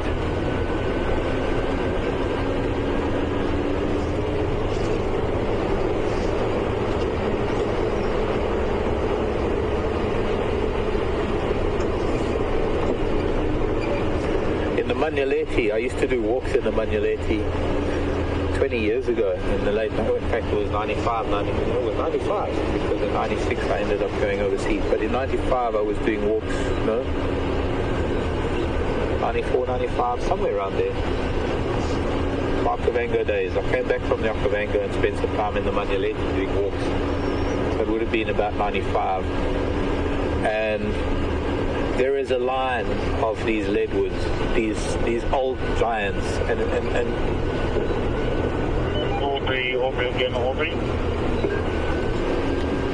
being part of the environment, walking through the same habitat that has been unchanged to a large degree since those giant trees died, and knowing that elephants, life cycles and generations of trees and elephants have lived and grown and died and returned to the soil in the single generation of that group, group of leadwoods that are these giants that have died at one particular point because something catastrophic must have killed all the old leadwoods all the way down south. There's a lovely boerbean. No, it's not a boerbean, it's an ivory. Really pretty tree. Go back a little bit.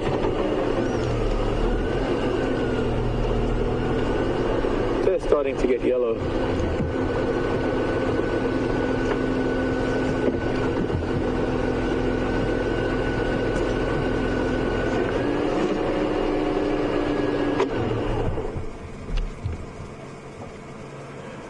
And I'm looking at the size of the tree and how high it's growing on top of the termite mound, and I'm looking at the termite mound with a guarri bush growing on it as well. And I'm thinking that this tree grew after the termite mound began, and the tree is a few hundred years old, because I don't think that this termite mound grew around the tree, because that's the top of the termite mound. We're looking at the pinnacle that's growing into the guarri bush, but if we zoom out you can see the base of it even extends beyond the right side of the road.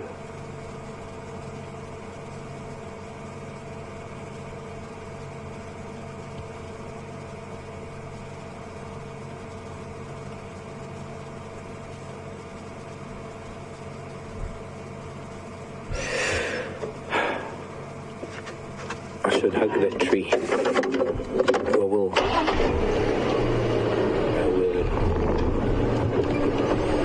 Blessings.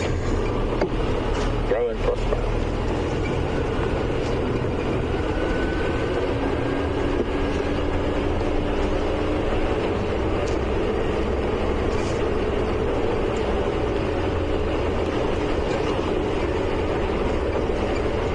So today we're just wandering.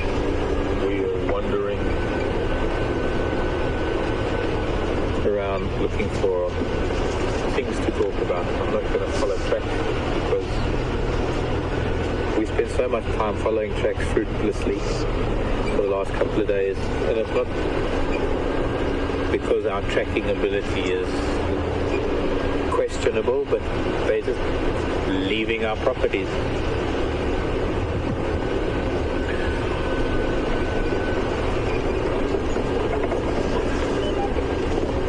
I need to find something else interesting. In fact, I've still got to find another hibiscus, because I've got all the books open to tell you a whole story about them. And in the interim, we're going to cross over to Brent, and I'll see you in a short while.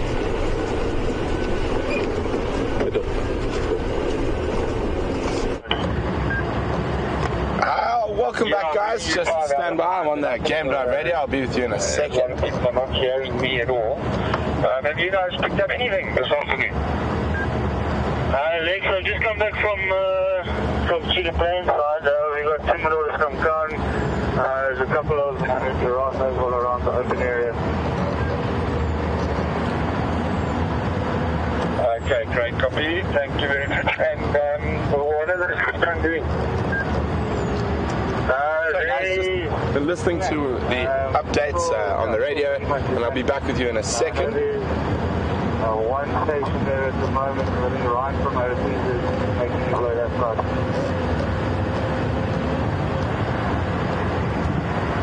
Okay, and what else you found this morning? Lex, I'm going to be honest, I've got a time in the north. Been having troubles with the radio. I seem to have bad problems with Aubrey and even struggling to copy Scott. As far as I know, it was quiet. There was a couple of tracks at Madola Equay crossing into Torchwood from Compass Road, I think it was. But otherwise, it was pretty quiet. Sorry, guys. Lots of chat on the radio. Okay, copy. Thanks very much.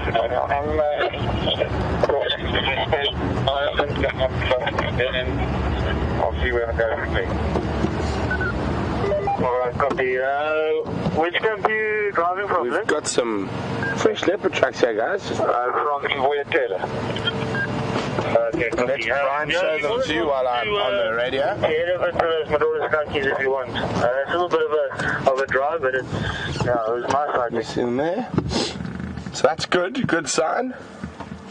Thank you. We'll think about that.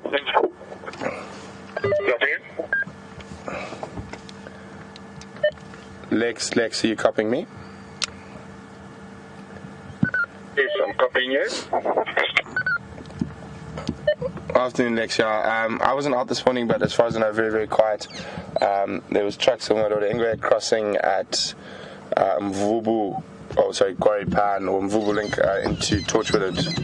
I've now just got trucks of Mafazi Ingwe heading south on Cheetah Cut Line, probably about 100 meters from Gowrie Main. I'm going to be following up on these trucks for now. Great, copy. Thanks so much. Okay, so this is exciting, guys. The only one slightly unexciting thing is that these leopard trucks are very, very close to our boundary. We can actually see it in the distance. So I'm going to be hoping, fingers crossed, standing by, that she is still walking up. Yeah, I was starting to copy the way you said that Mafazi Ingwe Konzo. Cheetah Cut Line heading south, probably 200 meters, or not even 100 meters to the north of Gowrie Main. They have been walked over by, looks like Combe, but sometime during the day. Alright, copy. Do you want me to make my way into the area and see if I can show those Konzo for you? Copy, yeah, you're more than welcome.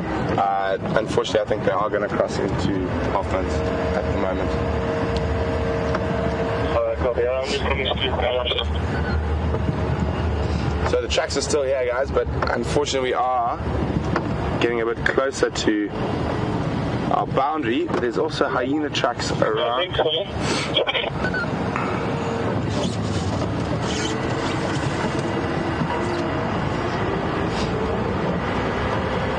I don't see her tracks now. All I see is the hyena tracks. So we're going to keep a very careful lookout.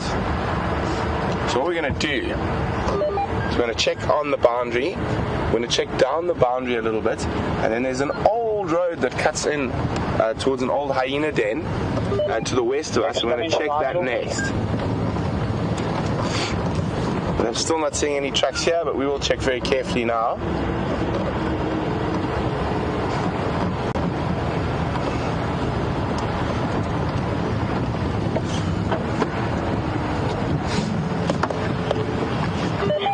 Just to give you an update, contact communications is becoming a small. I would have to figure out what the issue was needed.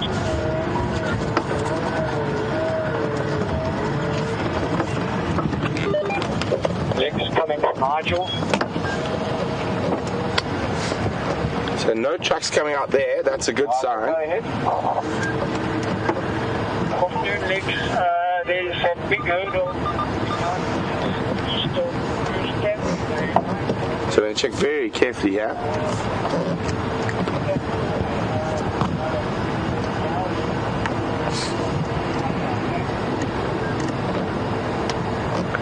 Some old line tracks.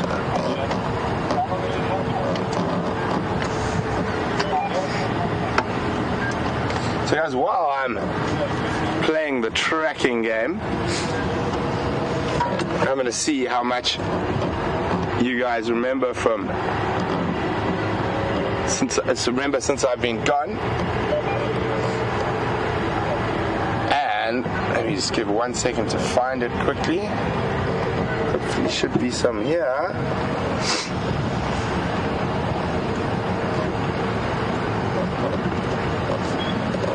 There is. Just grab a little piece quickly. So, I'll pop it up there. So while we're tracking, you guys have a look at this. Very pretty little purple leaf there. The flowers aren't open, the flowers are white. Very nice aromatic smell, something you would find in your kitchen.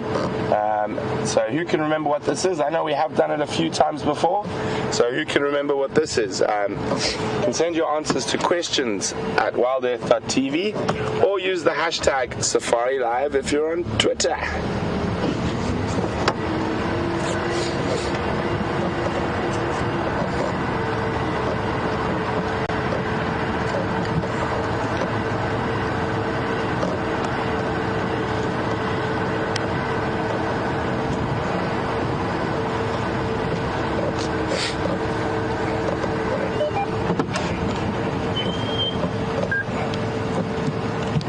Brent standing by. Brent, you still got much catch there. How long? From there, doesn't look like they've crossed. I'm just checking Gary Main down towards Leadwood. If nothing, I'm going to go check that little 2-track that goes to the old hyena den.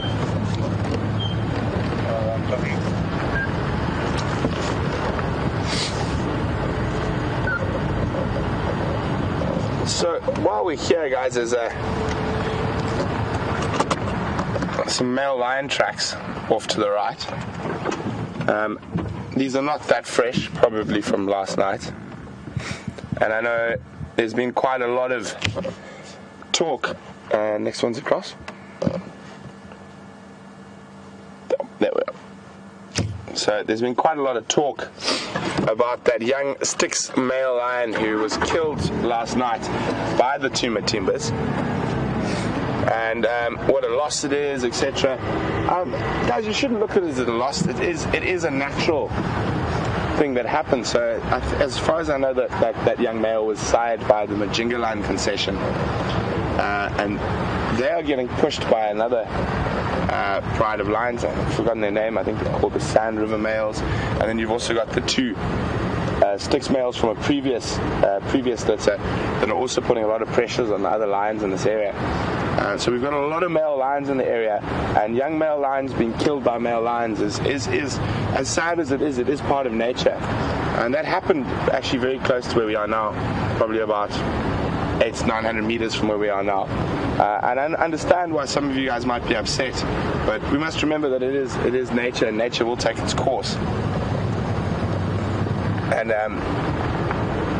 that is the way lion populations control themselves. It is by a very savage way of removing the other males and sometimes the other cubs.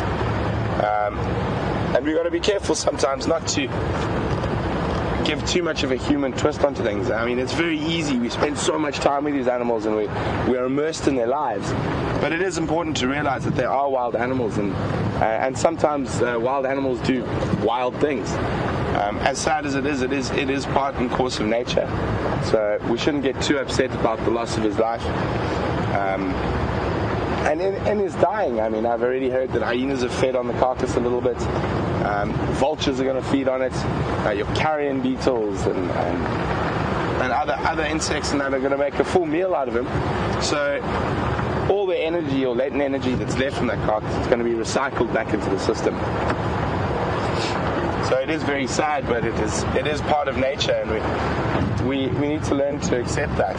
And it's sometimes a lot more difficult for us to accept it than for the animals, because once it's done for them. And as I said, we are completely immersed in their lives, so it is difficult. But sometimes we just need to remove ourselves slightly and accept nature for being nature.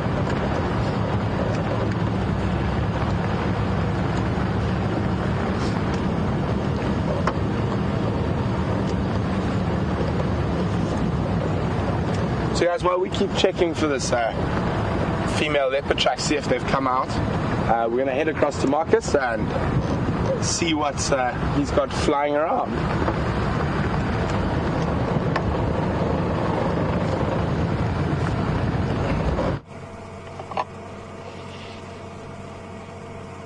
Now, I'm sure you all know what bird this is. It's the yellow-billed hornbill. That's not the question that I want to ask you now. I want to ask you, what do you think it's doing?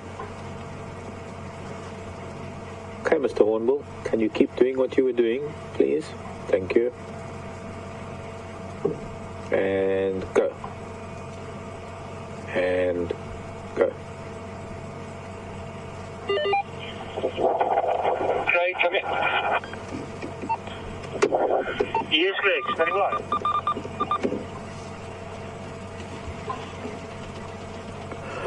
We're very lucky we've actually found a few birds together in a lovely late afternoon light. Not only this hornbill doing what it's doing, but a couple of others that have landed in the tree. And this is actually the second hornbill to land in the same patch of sand. Oh, the roller's just flown away. There was a lilac-breasted roller sitting in the tree with the hornbills as well. I'm wondering if these, it's almost like a station, they're all waiting their turn.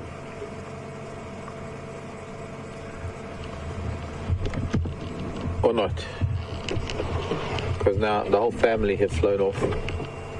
They were just waiting for those to finish doing what they were doing.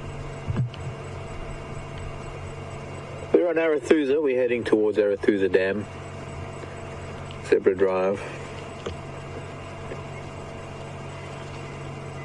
And this was the something I found on this road.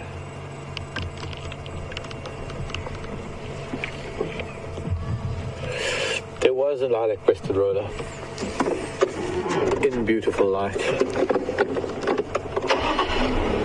always be perfect. Thank you, children. See you later. Tomorrow. Next time. Bye.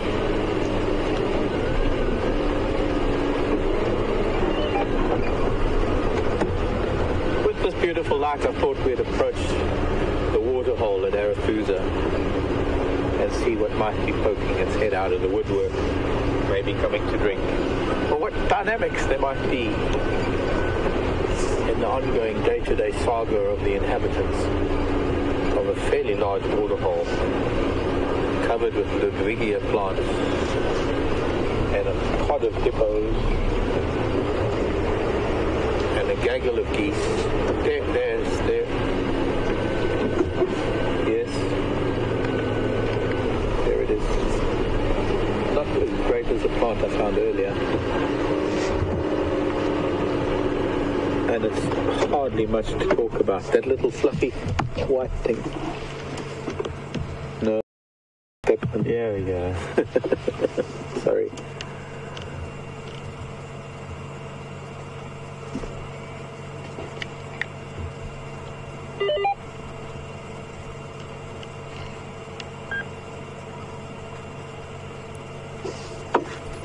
Arlene wins the prize,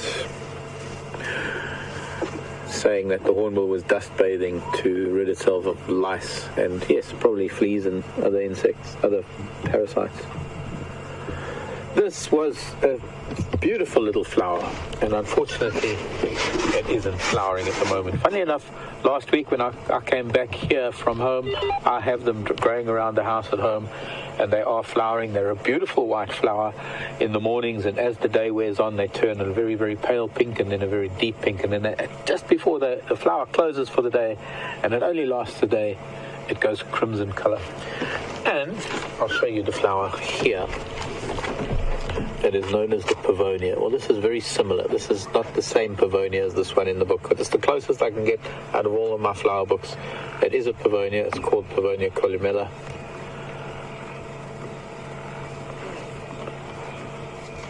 Quite attractive to butterflies. And it is an interesting family that it belongs to, the hibiscus family. They're known as the Malvaceae, the Malva family, or the Mallow family. And one of the most important plants in the Mallow family is probably the cotton plant. And you'll notice there's a very close similarity between the way those seeds are encased in that little cottony puffball as the cotton. And I'll be able to maybe find you some wild cotton to just reinforce what I'm saying, and that it is all cotton family. But it's important to us as humans because we use it for our fabric. I love cotton. In fact, out here in the bush, we would die without cotton because it's the coolest, it's the most wearable fabric of all. And cotton, of course, is affected by an insect that we saw just the other day on drive, which is an assassin bug. And a very, very similar insect to that assassin bug is known as the cotton stainer bug. And I thought I'd find the cotton stainer bug for you at the same time. Here's the cotton stainer bug. They live in families, and they're one of the few bugs that actually live in communities, young and old. And much like the assassin bug stabs its victims with its proboscis, its sucking mouth parts, the bugs that actually live in communities, young and old. And much like the assassin bug stabs its victims with its proboscis, its sucking mouth parts, the cotton stainer bug is actually a herbivorous or a vegetarian bug, and it stabs the ovaries of the cotton flower, of the cotton seed, actually, when the seeds are still becoming developed.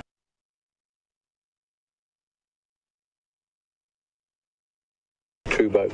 And all of that from that little dwarf hibiscus. I wish I could show you the flower. I've got pictures of it. You'd have to look on my Facebook page. You get a dwarf hibiscus and you get a miniature hibiscus.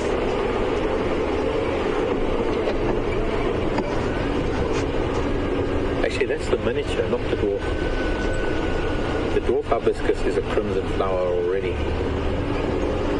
Found those at my friend Clint's place called Kumkula on the Guernsey Road, just outside the Timbervarchi, just outside Thornybush. In fact, their property is part of Thornybush.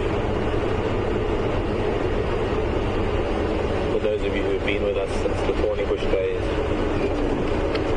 and beyond those days. And wants to see a living leadwood, of course, and I cannot show you the wonderful skeletons of the old dead legends of leadwoods without showing some modern day leadwoods.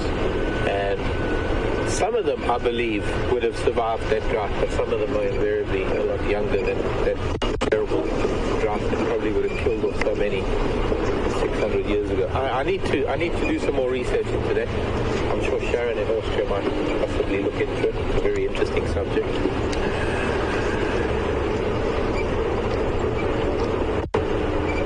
But we need to find a very specific habitat type where the leadwoods grow, because they don't grow out here on the sandy soils. They grow lower down in the drainage lines, in the shallower soils where they have better access to ground and the clay base that their roots grow in. In fact, leadwoods are a very good indicator of groundwater, and in terms of divining and finding places to dig a well, if you've got a leadwood, you know it's got to have its, if it's a living leadwood and it's a healthy leadwood, it's got to have its feet in water, and so you know that it's a good place to maybe drill a borehole. The problem with that is that if you draw too much water from the well, then you kill the leadwood. So here we are at Arathusa Dam. Such a beautiful lodge. The dam, much like all the others, drying up fast and fiercely, quickly. Plus it's got all this Ludwigia, this aquatic plant that is starting to choke it a little bit. I'm sure it does oxygenate the water, but following the heron.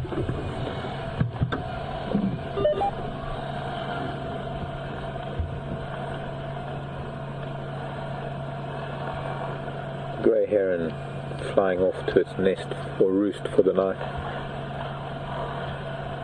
Looks like it's trying to get height.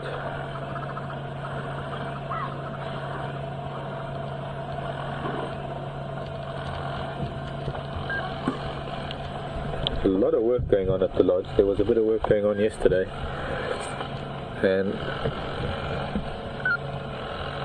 it looks like a lot of it has got to do with the tiling at the swimming pool.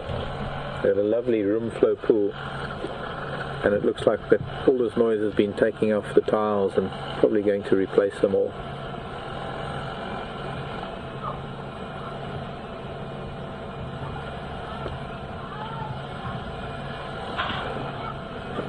is a little bit noisy, but let's make our way down past the dam.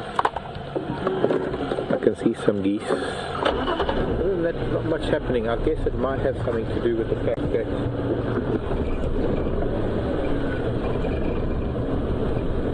there's a lot of noise coming from the lodge.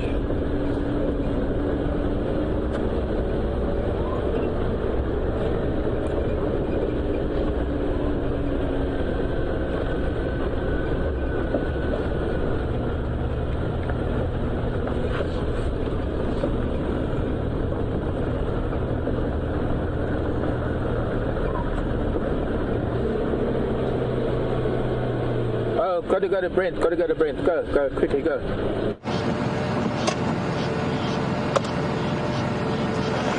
Welcome back, guys. It looks like my leopard luck continues. Brian and I have been tracking this female, and we've just found her. I'm not sure who this is. She's really small. It doesn't look like a leopard I know. Maybe you guys can help me. Unfortunately, she's right on our boundary. She's actually crossing the boundary in front of us now. But I don't know this leopard.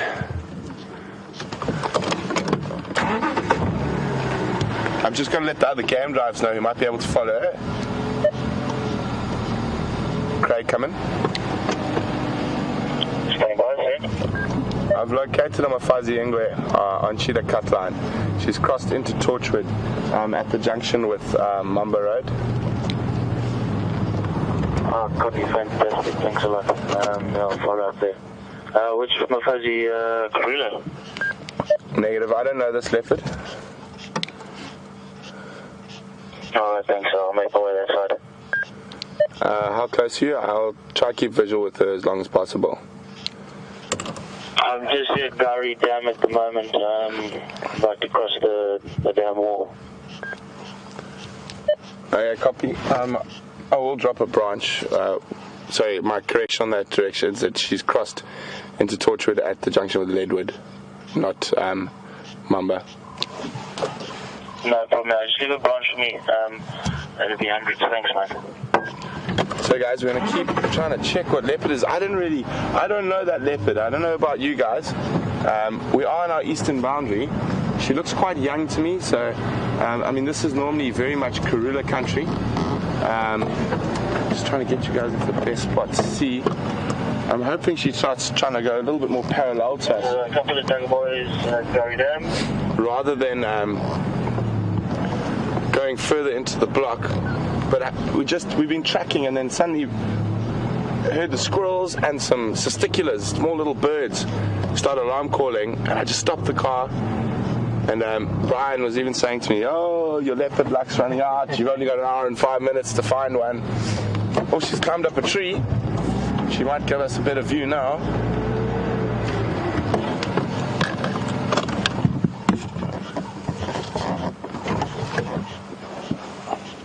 So I don't know if you guys managed to get a better look than me. It's possibly which leopard this is. She looks quite young. I mean, I didn't even have a chance to get my camera out and snap a shot. So guys, if you can help me, please send which leopard do you guys think this is, which leopard it could possibly be.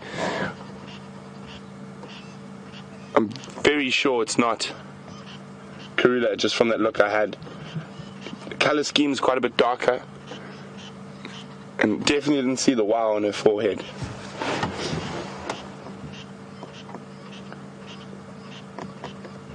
Go higher, don't go down.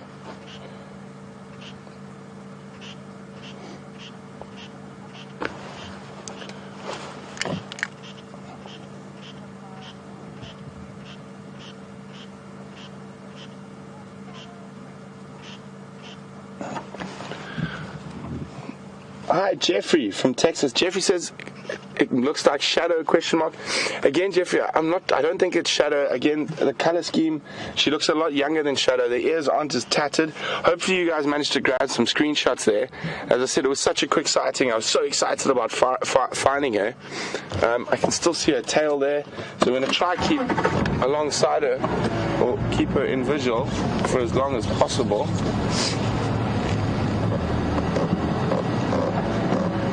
I think the female leopard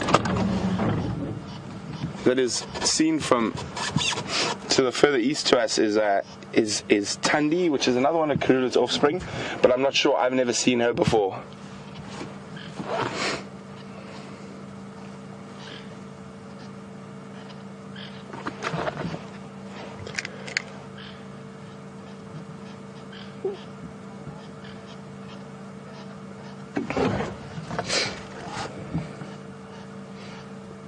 Hi Gilly, I'm from Milwaukee. Gilly would like to know, could this be Kwatile? It could be Gilly. I said I'm not 100% sure, and I've only seen Kwatile a handful of times, but to me she still looked a bit younger than possibly Kwatile. I'm just trying to see if we could just keep with her for a little bit longer.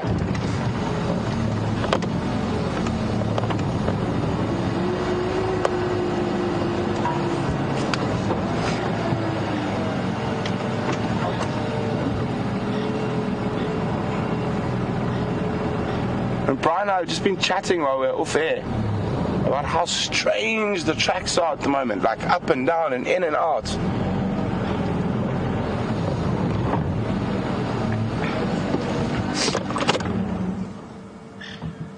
You can hear the squirrel alarm calling at her and the Franklin. I've lost sight now, I can't see even the tip of her tail.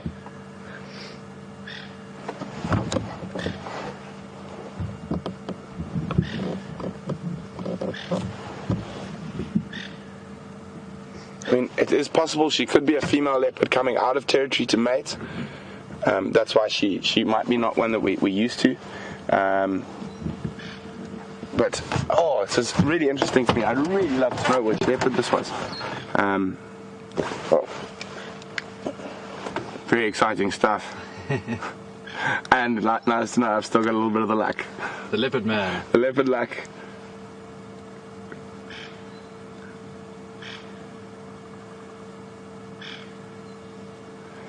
So, I think there's a lot of people thinking it's Xiluva or Xiluva. I-L...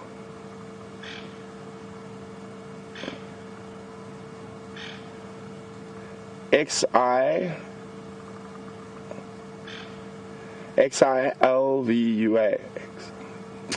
Xiluva. Xiluva? Well, I'm not 100% sure who that leopard is. I haven't heard of her. She does look quite young. I don't think she'd be much over 5, just on that very quick glimpse that we did have of her. But again, I might be completely off base. But it does look like a leopard. I don't know. Interesting thing is she was acting like she was scent marking when I first spotted her in the thicket, but I didn't see her actually spray. So who knows? Be very interesting. I'll definitely have a look at the screenshots when we get back and maybe send it through to some of the other guides around the area. There is another guide, Craig, who's coming to try to follow up. I'm just going to have to drop a branch on the road where she crossed, so he has a good idea about where to follow her, because he can go onto that side, but we can't.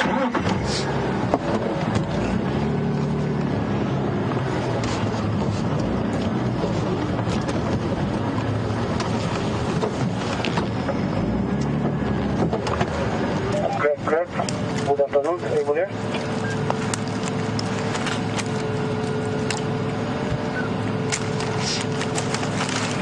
Able.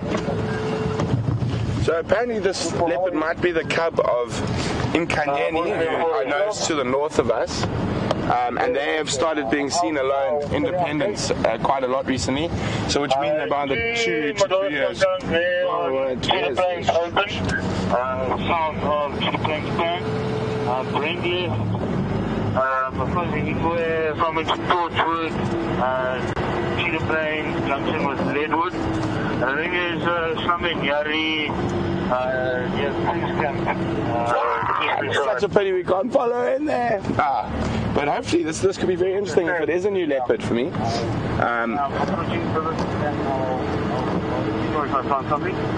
I'm going to keep going on here. There's an area where I had lots of mail trucks in and out, so I even said to Brian we need to check as it gets a bit later. And the sun is setting quite nicely to the west of us there. And Brian will give you a quick squiz through the trees. Able, you can go anything, maybe coming back from on your left. That's going to be quite a puzzle. Yeah, we've got a couple of plover just south of the sun. Just cut right there, but there's a couple more north. There's that African sunset. They're going to get really spectacular as the dry season sets on with the dust and smoke in the air.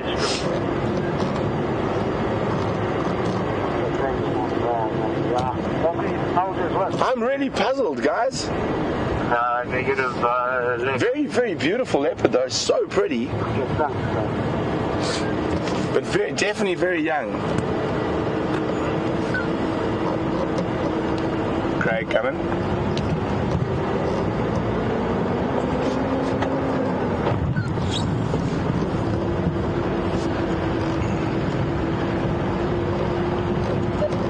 Craig coming.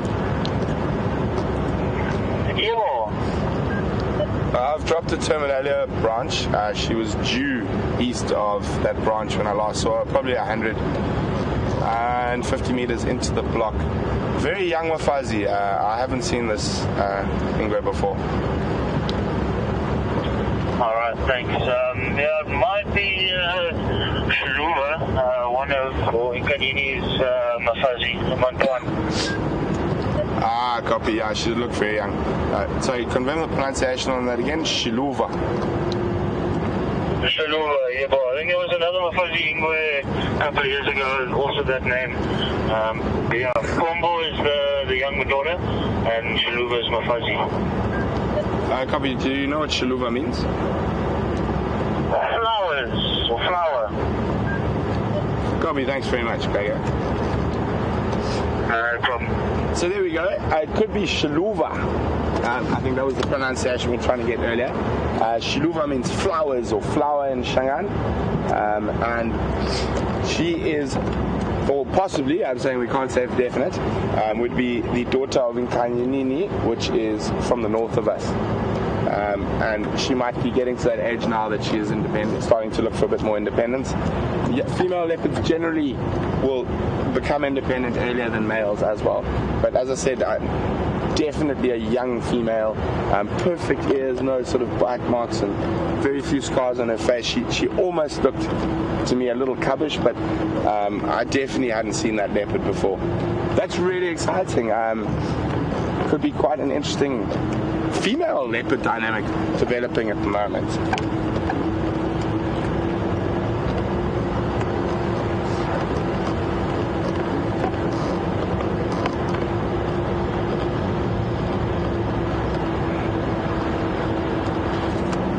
Well, thanks Marie and Anne Hendricks. They say if it is Xiluva, she was born in December 2014.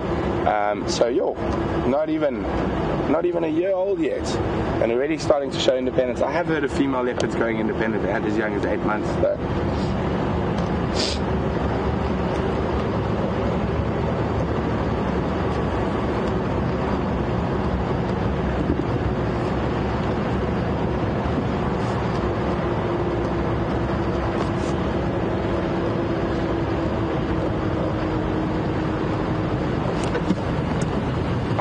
There's a lot of chat about how we should distinguishing features. I also did notice that a lot of people mentioning how really white and fluffy the tip of the tail is, also quite long.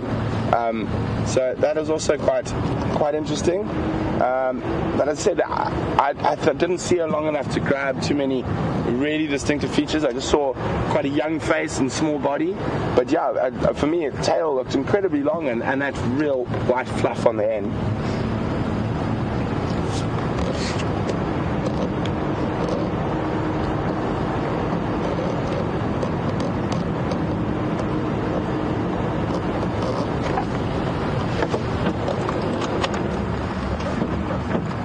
Hey guys, while we puzzle and ponder which leopard that is, we're going to cross over to Marcus for a bit, and I'm going to go back into that area where I had the male tracks earlier and see if we get some luck. So we'll see you in a little bit, guys, and really exciting that we might have possibly seen a new leopard tonight.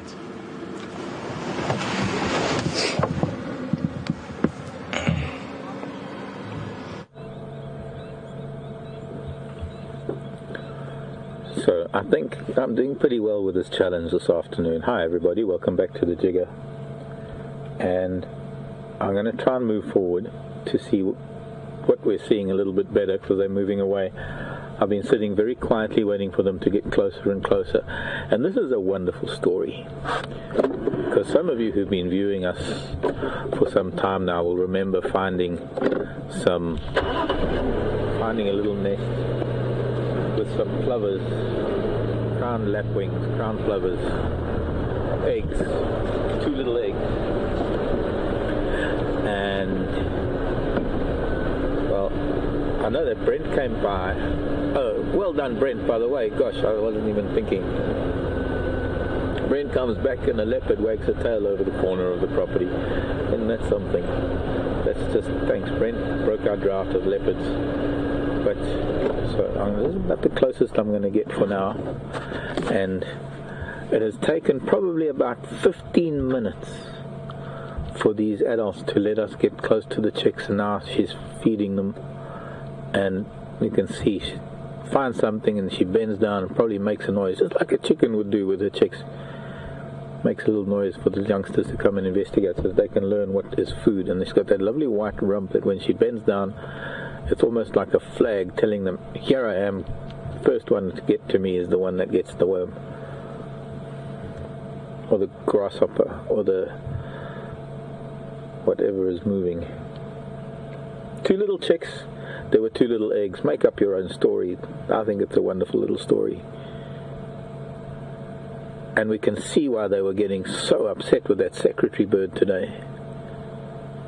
And luckily, those little ones managed to get by. What is unusual is that they've already lost their down feathers. They've already lost the plumage that they're born with when they hatch out of those very cryptically coloured eggs. They are mottled and superbly camouflaged against the backdrop of drying vegetation. I suppose it's easier for them to breed in this time of the year, because it would be pretty hard to breed a chick that has to be all different colours of green in the wet season. But they're a couple of weeks old now, and they're starting to get their adult plumage, and they're starting to look like little miniature crowned plovers. I'm going to sneak forward again now that they're quite relaxed with us.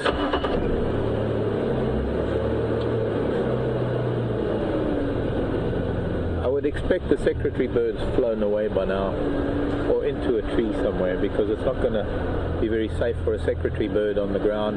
For those of you who don't know what I'm talking about, there is a bird here in Africa called a secretary bird.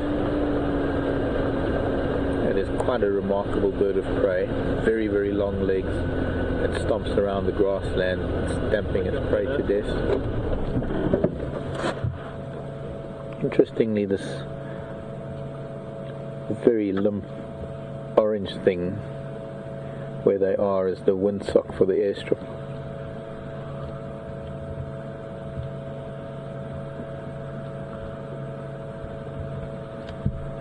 That will give you an idea of how still the air is right now. Barely a breeze, barely moving the air. And a unique opportunity to watch plovers feeding their youngsters.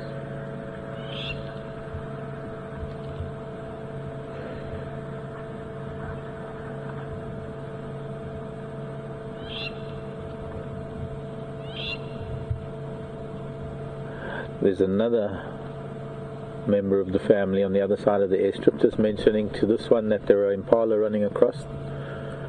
That was just a warning that there was something happening. Look at that, perfect little replicas.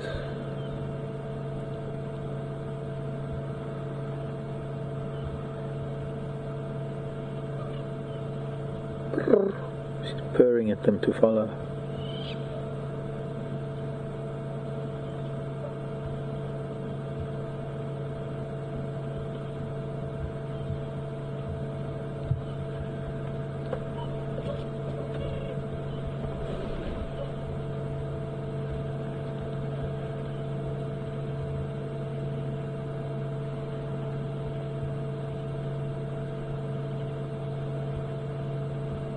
you can see why the colouring makes so much difference in their lives, where they've got to be physically communicating with one another as opposed to verbally.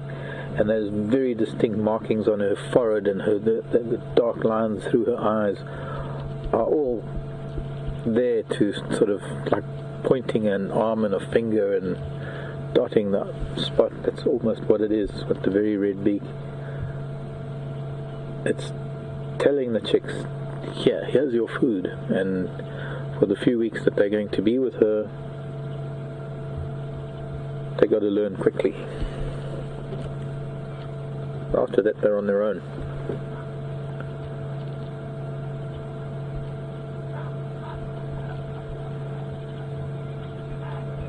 Fantastic.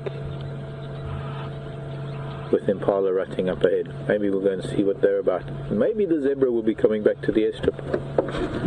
Maybe anything is possible. Thank you, Mrs. Plover. That was absolutely wonderful.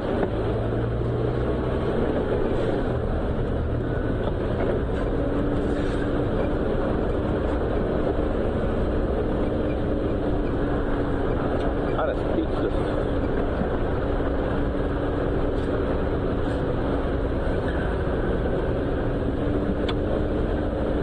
And a perfect example of how patience pays off. Just sitting quietly actually ended up bringing her chicks closer to us than we could have ever got close to her. If we had tried to drive that close, it just kept moving away. But by sitting quietly and proving that we weren't a threat, she actually ended up coming closer to us. Kind of the same principle with most animals, really. Elephants, lion. Don't approach them. If they want to come close to you, let them. Leave it up to them. And a bachelor group of Impala that are both a youngster getting a lesson from an older ram, actually.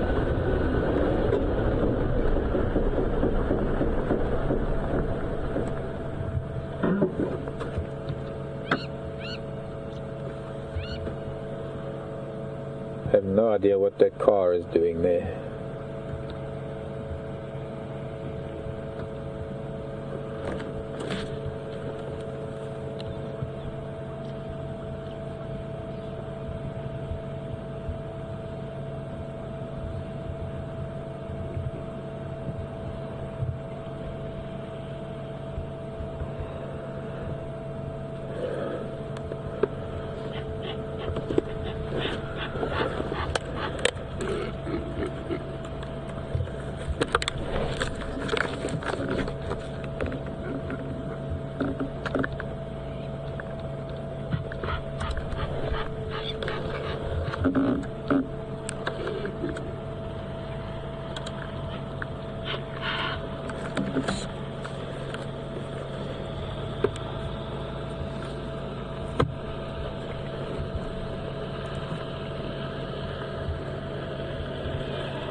All of that for one female.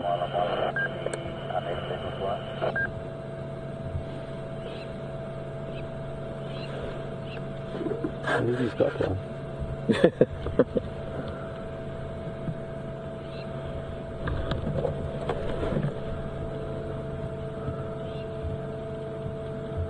I think it's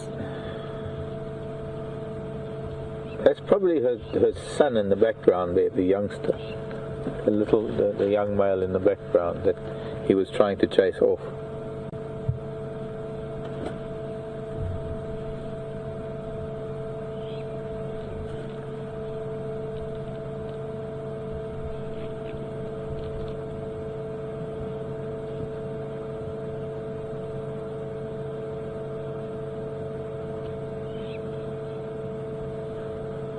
Interesting interaction. He's seeing off that younger male.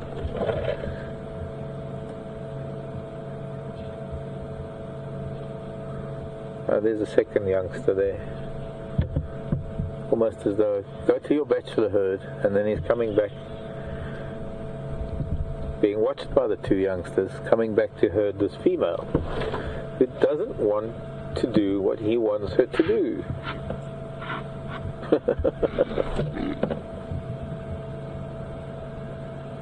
Probably got the rest of the harem in the grass, in that bush veld there.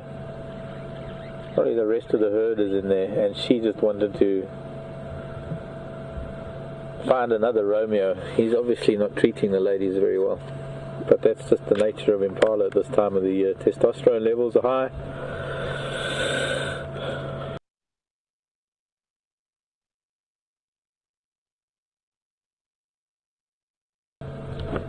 Sorry.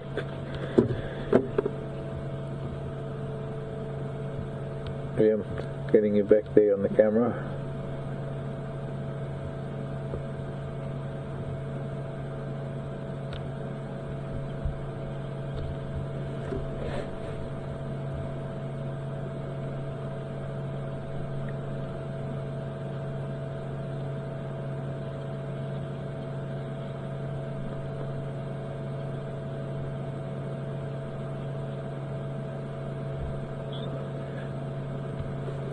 Waiting to see if he can join, but he'll probably be chased all night.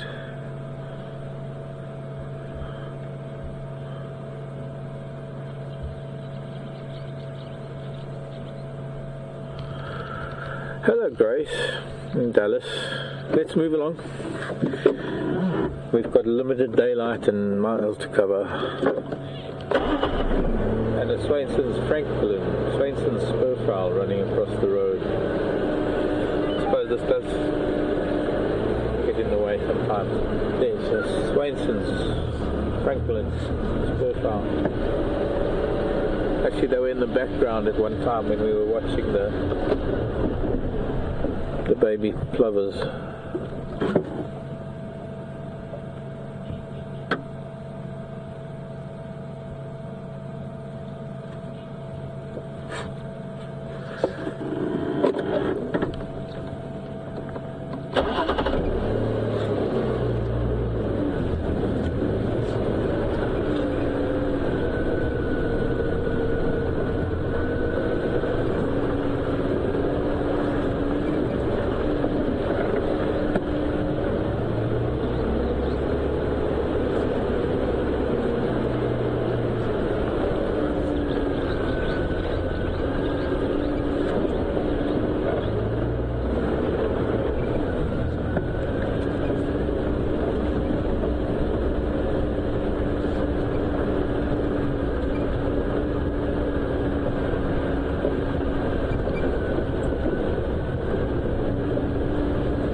I had a question in my head from Grace and I'm just trying to get back to it.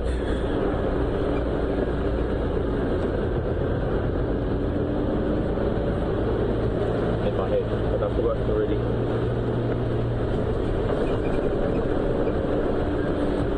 Oh yes, of course, the Impala sense of smell. Now I remember with the whisper in my ear. Sense of smell and Impala's sense of smell. And great, well, they do have a good sense of smell, but and they most likely will sense predators. But you've got to remember that a sense of smell is almost omnidirectional when there is air movement. It can only come with the wind, and it's not the most important sense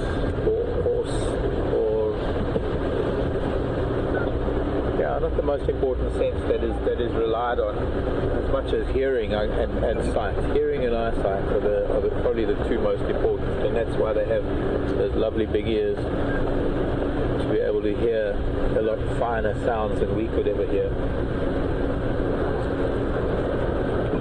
But their sense of smell is good, and it does get them out of trouble, but I think it's more there for feeding than anything else, to be able to scent the plant they need amongst all the plants they don't eat or can't eat.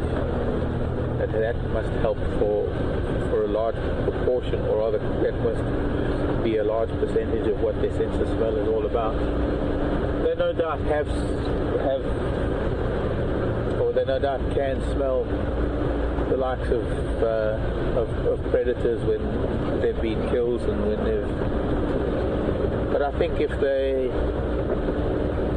can smell them, they would have heard them. Maybe not always.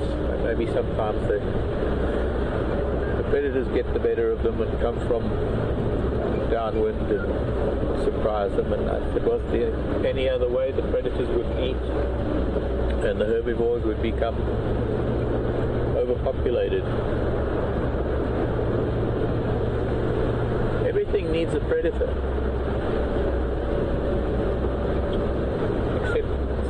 except us. We're our own predator.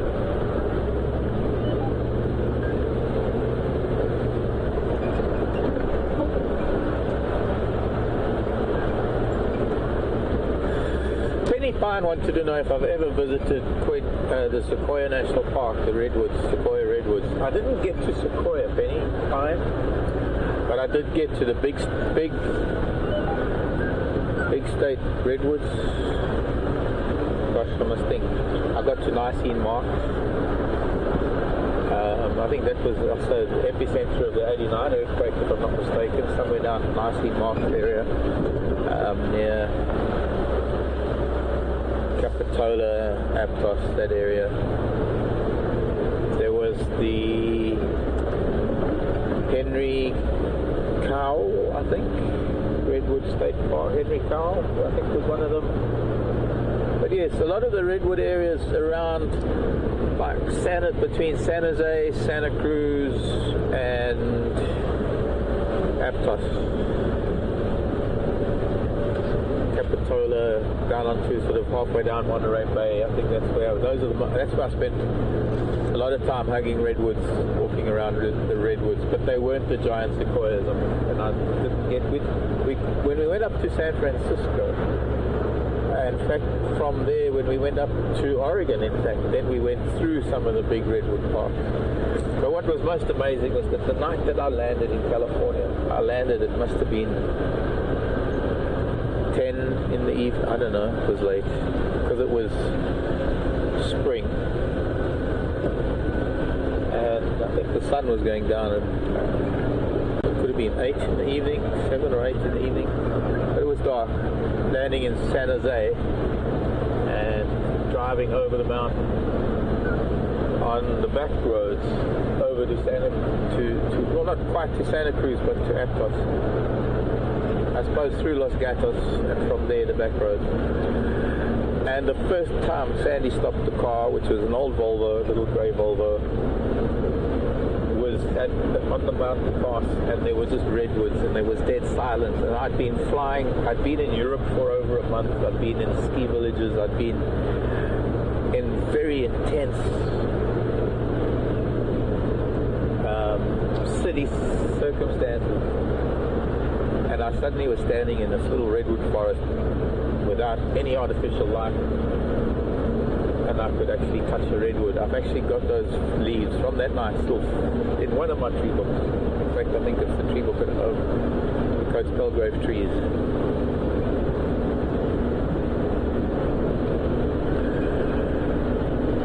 They have energy, those trees.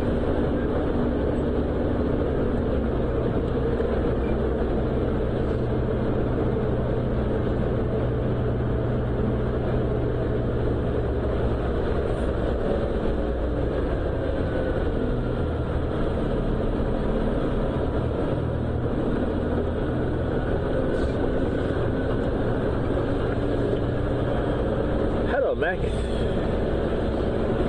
welcome to WildEarth. Max, I think Max is fairly new because Max is asking a question that reminds me that I haven't mentioned it for a little while. Wanting to know the size of the area, where we are, and how big an area the animals roam in. Max, this is part of the Kruger National Park. It is a private park, the western area of the Kruger National Park. It is a private game reserve known as the Sabi Sand Private Game Reserve, and it is incorporated into Kruger in that it allows animals movement back and forth between not only Kruger and Sabi Sands, but also Manyeleti and all of the private reserves going north from Manyeleti, Baluli, Olifants, Kaseri to Bavati, Umbabat. A whole bunch of private reserves that have over time dropped their fences and just made the actual Kruger National Park a lot bigger for animal movement. 100 million acres, I'd say that's probably pushing it a little bit. I don't think it's quite that. I'd say it's not even quite 10 million acres. But with a lot of the private land on the outskirts and all the buffer zones of other private reserves that buffer the Kruger National Park, that though they may be fenced, they still offer somewhat of a buffer between the greater Kruger and agriculture, farming, rural Africa, and towns and villages. And in total, probably a wildlife area of a good 10 to 15 million acres. But there are still a lot of landowners that need to drop their fences. There are a lot of landowners that need to learn to, or rather need to not learn, that is, I can't put it that I can't say that need to accept that a greater is better than, for the greater good of everything. Although there are some private reserves that are self-contained and that are able to protect their wildlife far better than the Kruger National Park is able to right now, and I have no doubt that their logic is sound in that they could protect the animals that they've got rather than incorporate their land into Kruger. And the Kruger is not doing actually such a great job at the moment because our rhino is still being slaughtered at an alarming rate, and it's starting on the elephant too. That's just unprecedented numbers. It's just not a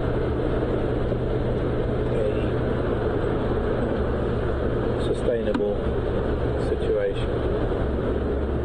We're losing wildlife. Sorry, wrong radio.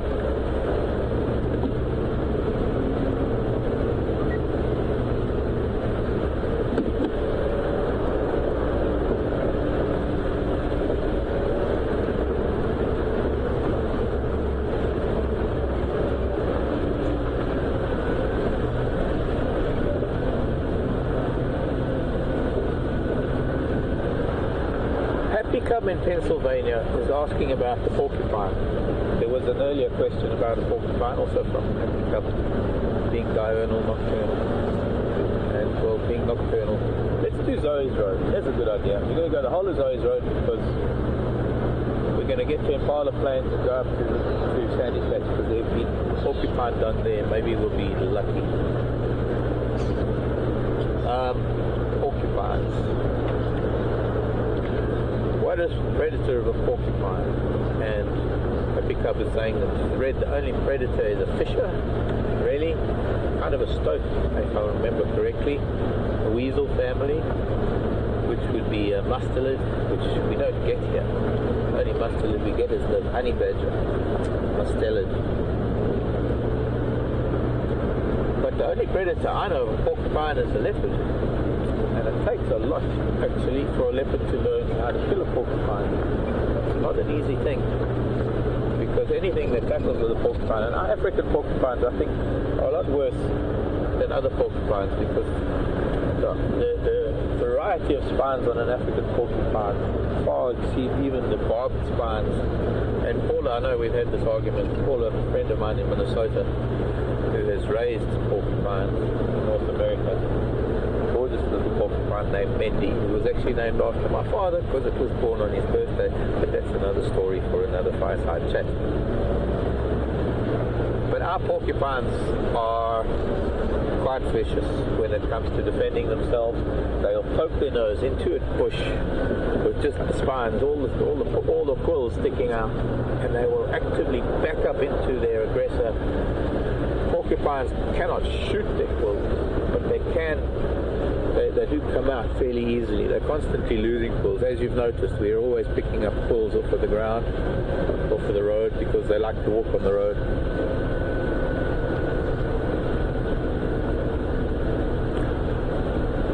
I think for domestic animals, the American porcupine is quite a painful experience, because it might not have the very long spines that our porcupines have, and it would only take maybe a couple of those before a dog would give up even trying, until the American porcupine is covered in more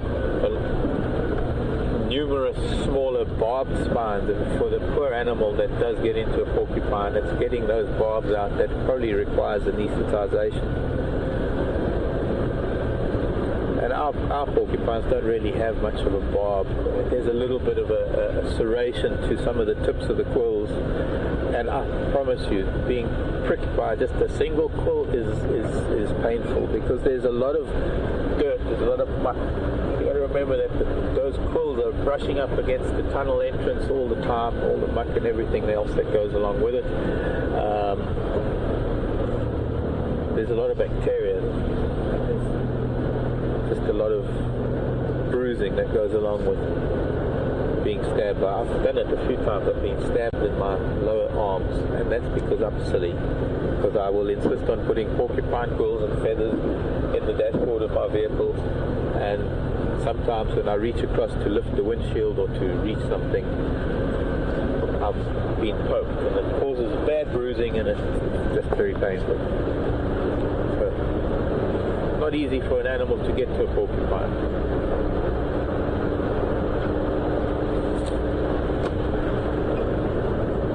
Well, we've got a lovely moon and Venus up in the sky, and it's getting darker. I'm going to get the spotlight ready. We're going to cross over to Brent to see what he's got, and I'll see you with the spotlight in a short while.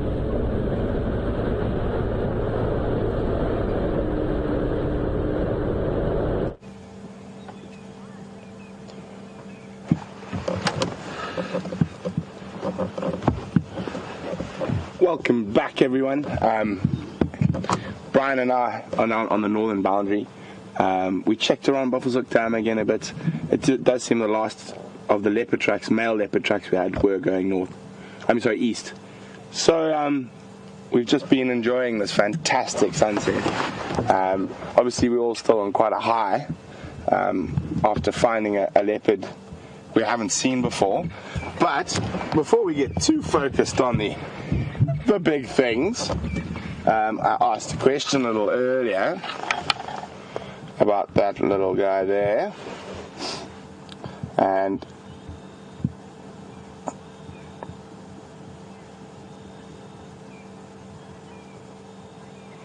so Mary, Chris, Katrina, and Eileen, well done. You guys were the first to answer. And there were lots of other people who got it correct, so well done to all of you. It is a wild basil. Hoping it was going to clear my sinuses, but not. But so we're going to continue heading west to the setting sun.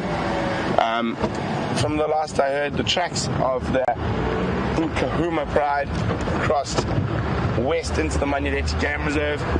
There's a small chance they might head down back towards Sydney's Dam. So we're just going to take a slow meander down the road and see if we get any luck. There's something special about the African bush at this time of the day. Everything seems to change. It's a wonderful temperature. And it's time for the nocturnal animals to take over.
And so all of a sudden, darkness descends.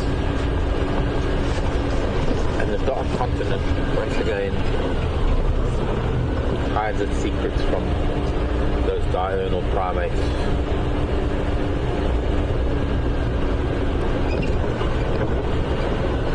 Welcome back to Jigga. We're investigating Zoe's Road nocturnal awakenings. Try to see what might be creeping out of the woodwork. It's a lovely evening. It's warm. It's not chilly yet. Although with a clear sky, no doubt there's going to be some dew falling, and that's just going to make it really chilly in the morning. But we'll deal with that when we wake up. For now, then there was an elephant track. Top of the car tracks from today. All we can do is maybe listen to an elephant. We can't watch an elephant at night. We're really looking for some of the nocturnal creatures that we don't see or not likely to see during the day. Porcupine that we've been talking about. Porcupine is one of them. Other creatures might be things like a honey badger, or there's a zebra. That's not one of the things I'm talking about. I'm not going to shine on the zebra. I'll just maybe bounce the light off the grasses if he stays there.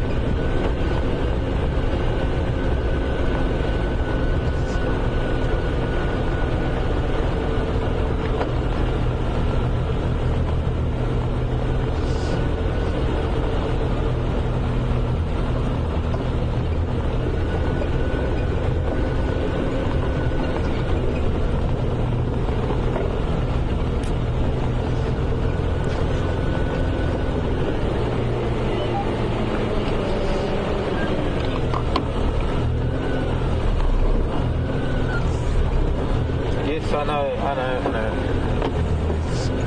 Thank you. I know, I'm sorry, zebras. You don't like the lights. I'm sorry. I just wanted to maybe just get a glimpse of you.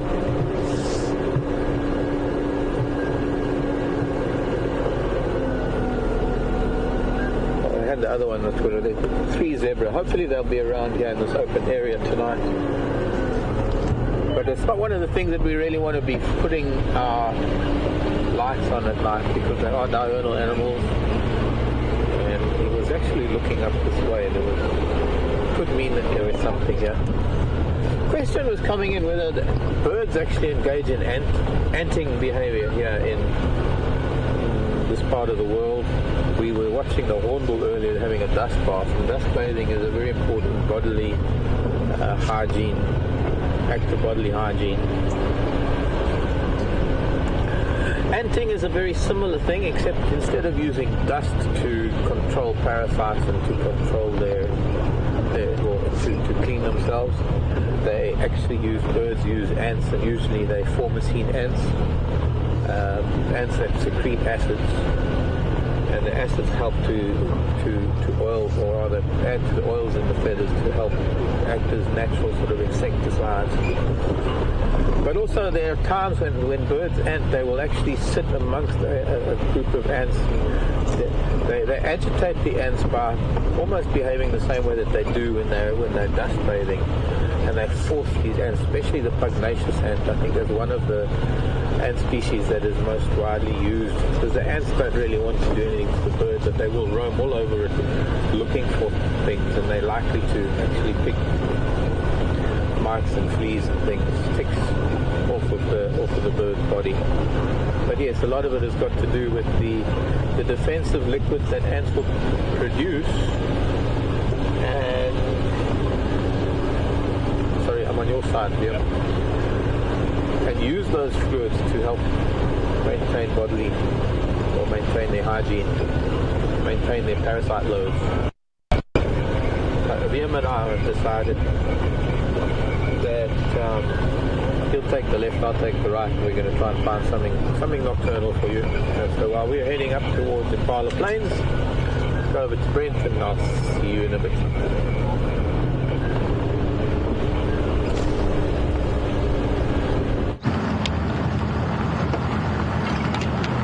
Welcome back, guys. Sorry we happened to slip through a bit of a bad signal area somewhere. Concentrating. My mind's still a flutter with the new leopard. And as I said earlier, we're just heading down towards Sydney's Dam, just to check if my pride have come back to the east. So I think we're going to do is get a little bit further up here. We're going to stop on the ridge and maybe also have a listen.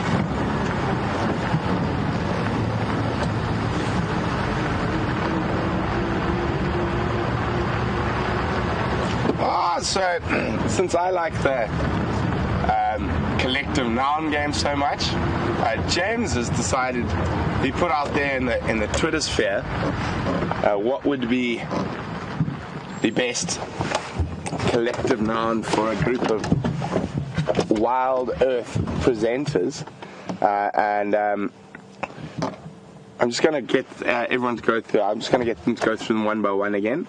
I think Curious One said, sorry guys, a troop of performers or a band of men. Regina said,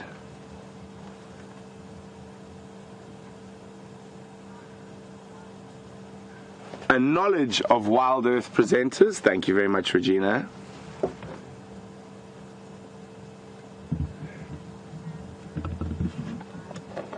And Handa said a guide gang. But then I believe James came up with his own one, taking the best of everything that was out there, which was a troop of knowledge would be the best collective noun for a group of WildEarth presenters. Well, thanks very much, guys. We really appreciate that, all of us. It's really nice to know that you think that highly of us.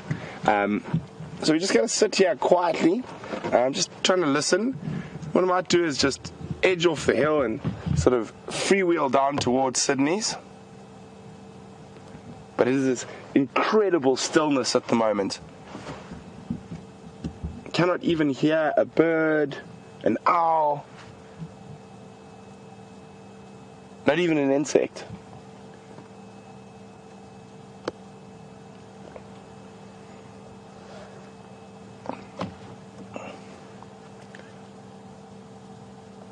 Okay, we're going to start edging down the hill. Oop.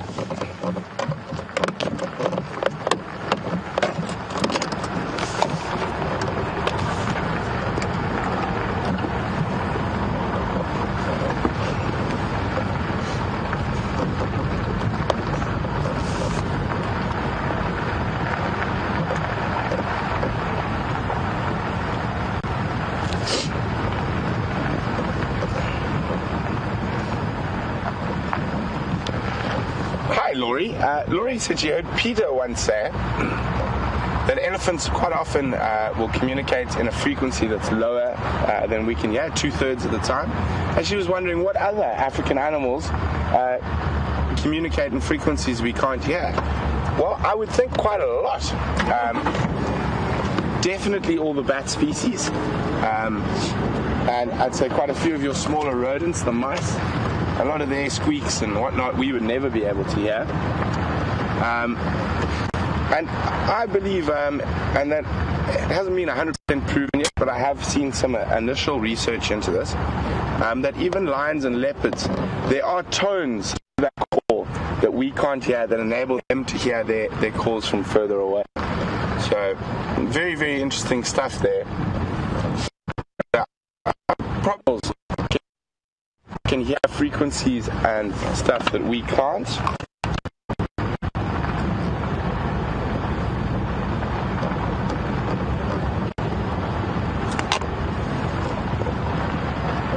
So we just slowly drift on towards Sydney, hoping to hear an alarm call, or even better, a roar.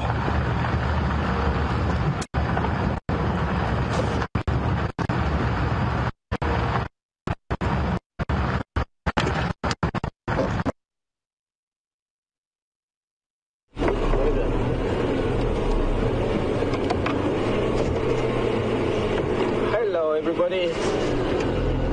We're on Porcupine Drive at the moment. Not a real name for this road. Something in the tree, the base of that quarry, and I would have to get the light.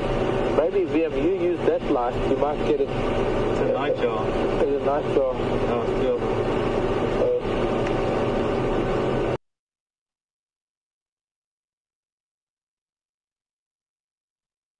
It's a night jar. It's a night jar. Oh, still. I can't see its eye anymore. Might have flown. I think it's flown away. You see, what we're doing is we're doing the night drives is only possible because we can actually see the reflection of animals' eyes. And, well, as brief as it is. I don't know, I was in the east.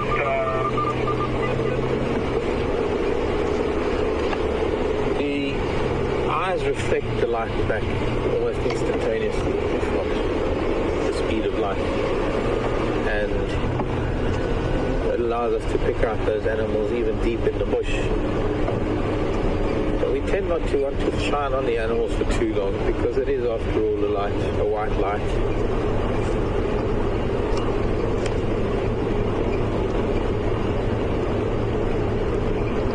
This is actually the road from, it's Sandy Patch South up until the power line, and then it's, I think, Impala Plains Road. Never really officially gave it a name, although it might be something on the map. But it's just the road that's from Impala Plains going to Sandy Patch. And I've seen a lot of porcupine tracks here, and I've seen porcupine dung over a period of days, which means that they are using this road for now. They probably found a feeding spot. They probably found somewhere where they're either digging up roots or there's a bark that they're chewing or there's something that they need, and they have been using the same route for the last few days. We've been on this road because I've had lion tracks here, we've had leopard tracks here. There have been elephant tracks too, although I haven't seen elephants here for a few days on this particular road. And I was just hoping that maybe these porcospinos are going to wake up.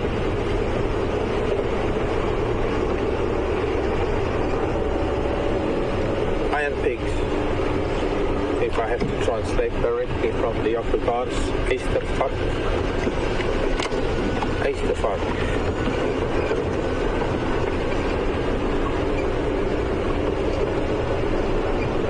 Gene, hello Gene, in Los Angeles, California. Why aren't we seeing chameleons anymore? Because it's colder. Temperatures are dropping, and it's only in the hot evenings that chameleons will find themselves maybe on the ends of branches, because I think maybe it's safer for them there. But the colder it gets, the deeper in to the heart of the bushes that the chameleons are likely to sleep. But having said that, I'm looking for a chameleon right now.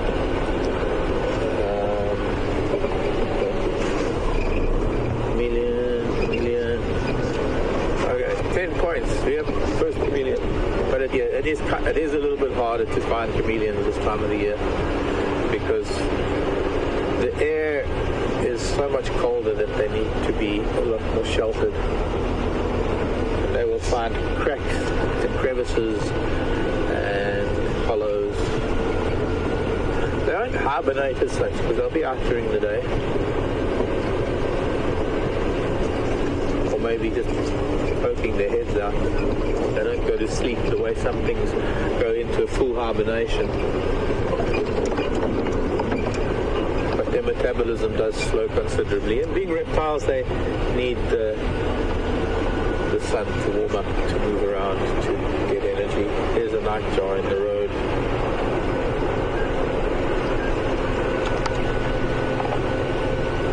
Oh, bye-bye. Sitting in the road makes it easier for them to see their prey, which are little insects flying around. They see the insect silhouetted against the sky. You've got to imagine how much brighter it is for them. In fact, probably what we're seeing with lights is what they see without light, almost. And by sitting on the ground, it just highlights that everything else above them is the sky. So it gives them a greater chance of seeing even small insects that only fly a few inches above the ground. The higher a bird sits, the more limited it is as to the number of insects that it can see flying, because it's harder to see insects against the background of the vegetation.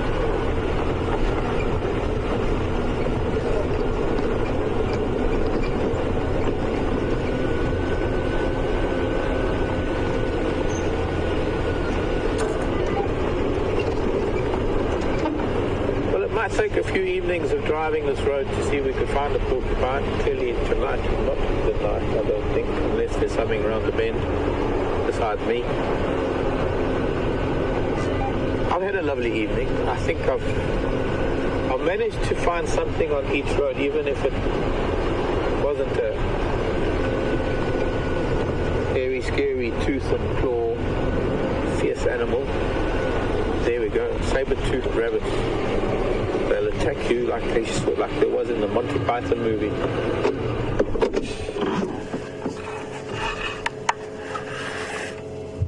No, they're not. They are just harmless scrub hares. Beautiful creatures. Can't be that dangerous if scrub hares can survive, but they've got big ears. Once again, hearing a much more important source of danger than smell. Little satellite dishes. Had a really wonderful evening. Thanks to your questions and thanks to your participation. And, well, we had a lot of things today. We had the secretary bird this morning. We had an interesting incident with hearing some things on the radio, hearing something about the Matimbas being naughty. And it transpired that just shortly after that, Scott met up with Cedric, who's from Arathusa, one of the guys from Arathusa, and managed to get the scoop. And the scoop was that sadly the Matimbas had crossed over the boundary south of Djuma, south of Gowrie, and had met up with the Styx Pride, and they'd killed one of the Styx cubs, one of the 3 cubs. And I still haven't heard anything as to whether the other 2 cubs have been seen with the rest of the Styx Pride. Something that we will find out over time. There was a moment where it was thought that it might have affected the Nkahuma Pride. Tomorrow is another day. It's another moon phase. We've got a really lovely moon. I'm sure Viam will show it to you just after I say goodbye. And so I'm going to say goodnight. Thanks a lot. Love you lots. And I'll see you tomorrow morning. Eyes have to be on him. Welcome back, guys. Been quite an interesting evening. It was quite slow, but Brian and I had faith. We had those leopard tracks in that area, and we worked that area. Rewarded with a female leopard that no one's seen before. I think she was really young. I think maybe, now that I look back at it, maybe even a little bit younger. I said she was definitely under 5. I think now it'd be almost say she's definitely under 3. I think there's a very good chance it could be Inkanyeni's youngster. So it's going to be very interesting to see what happens. She might have just wandered away from mom, although I know her mother was seen mating further to the east of us. So interesting times again, and female leopard do sometimes get independent much younger than males. I mean, I've seen 8-9 month female leopard independent before. But other than that, guys, it's great to be back, and I can't wait to see you all in the morning. Have a wonderful evening or morning wherever you are.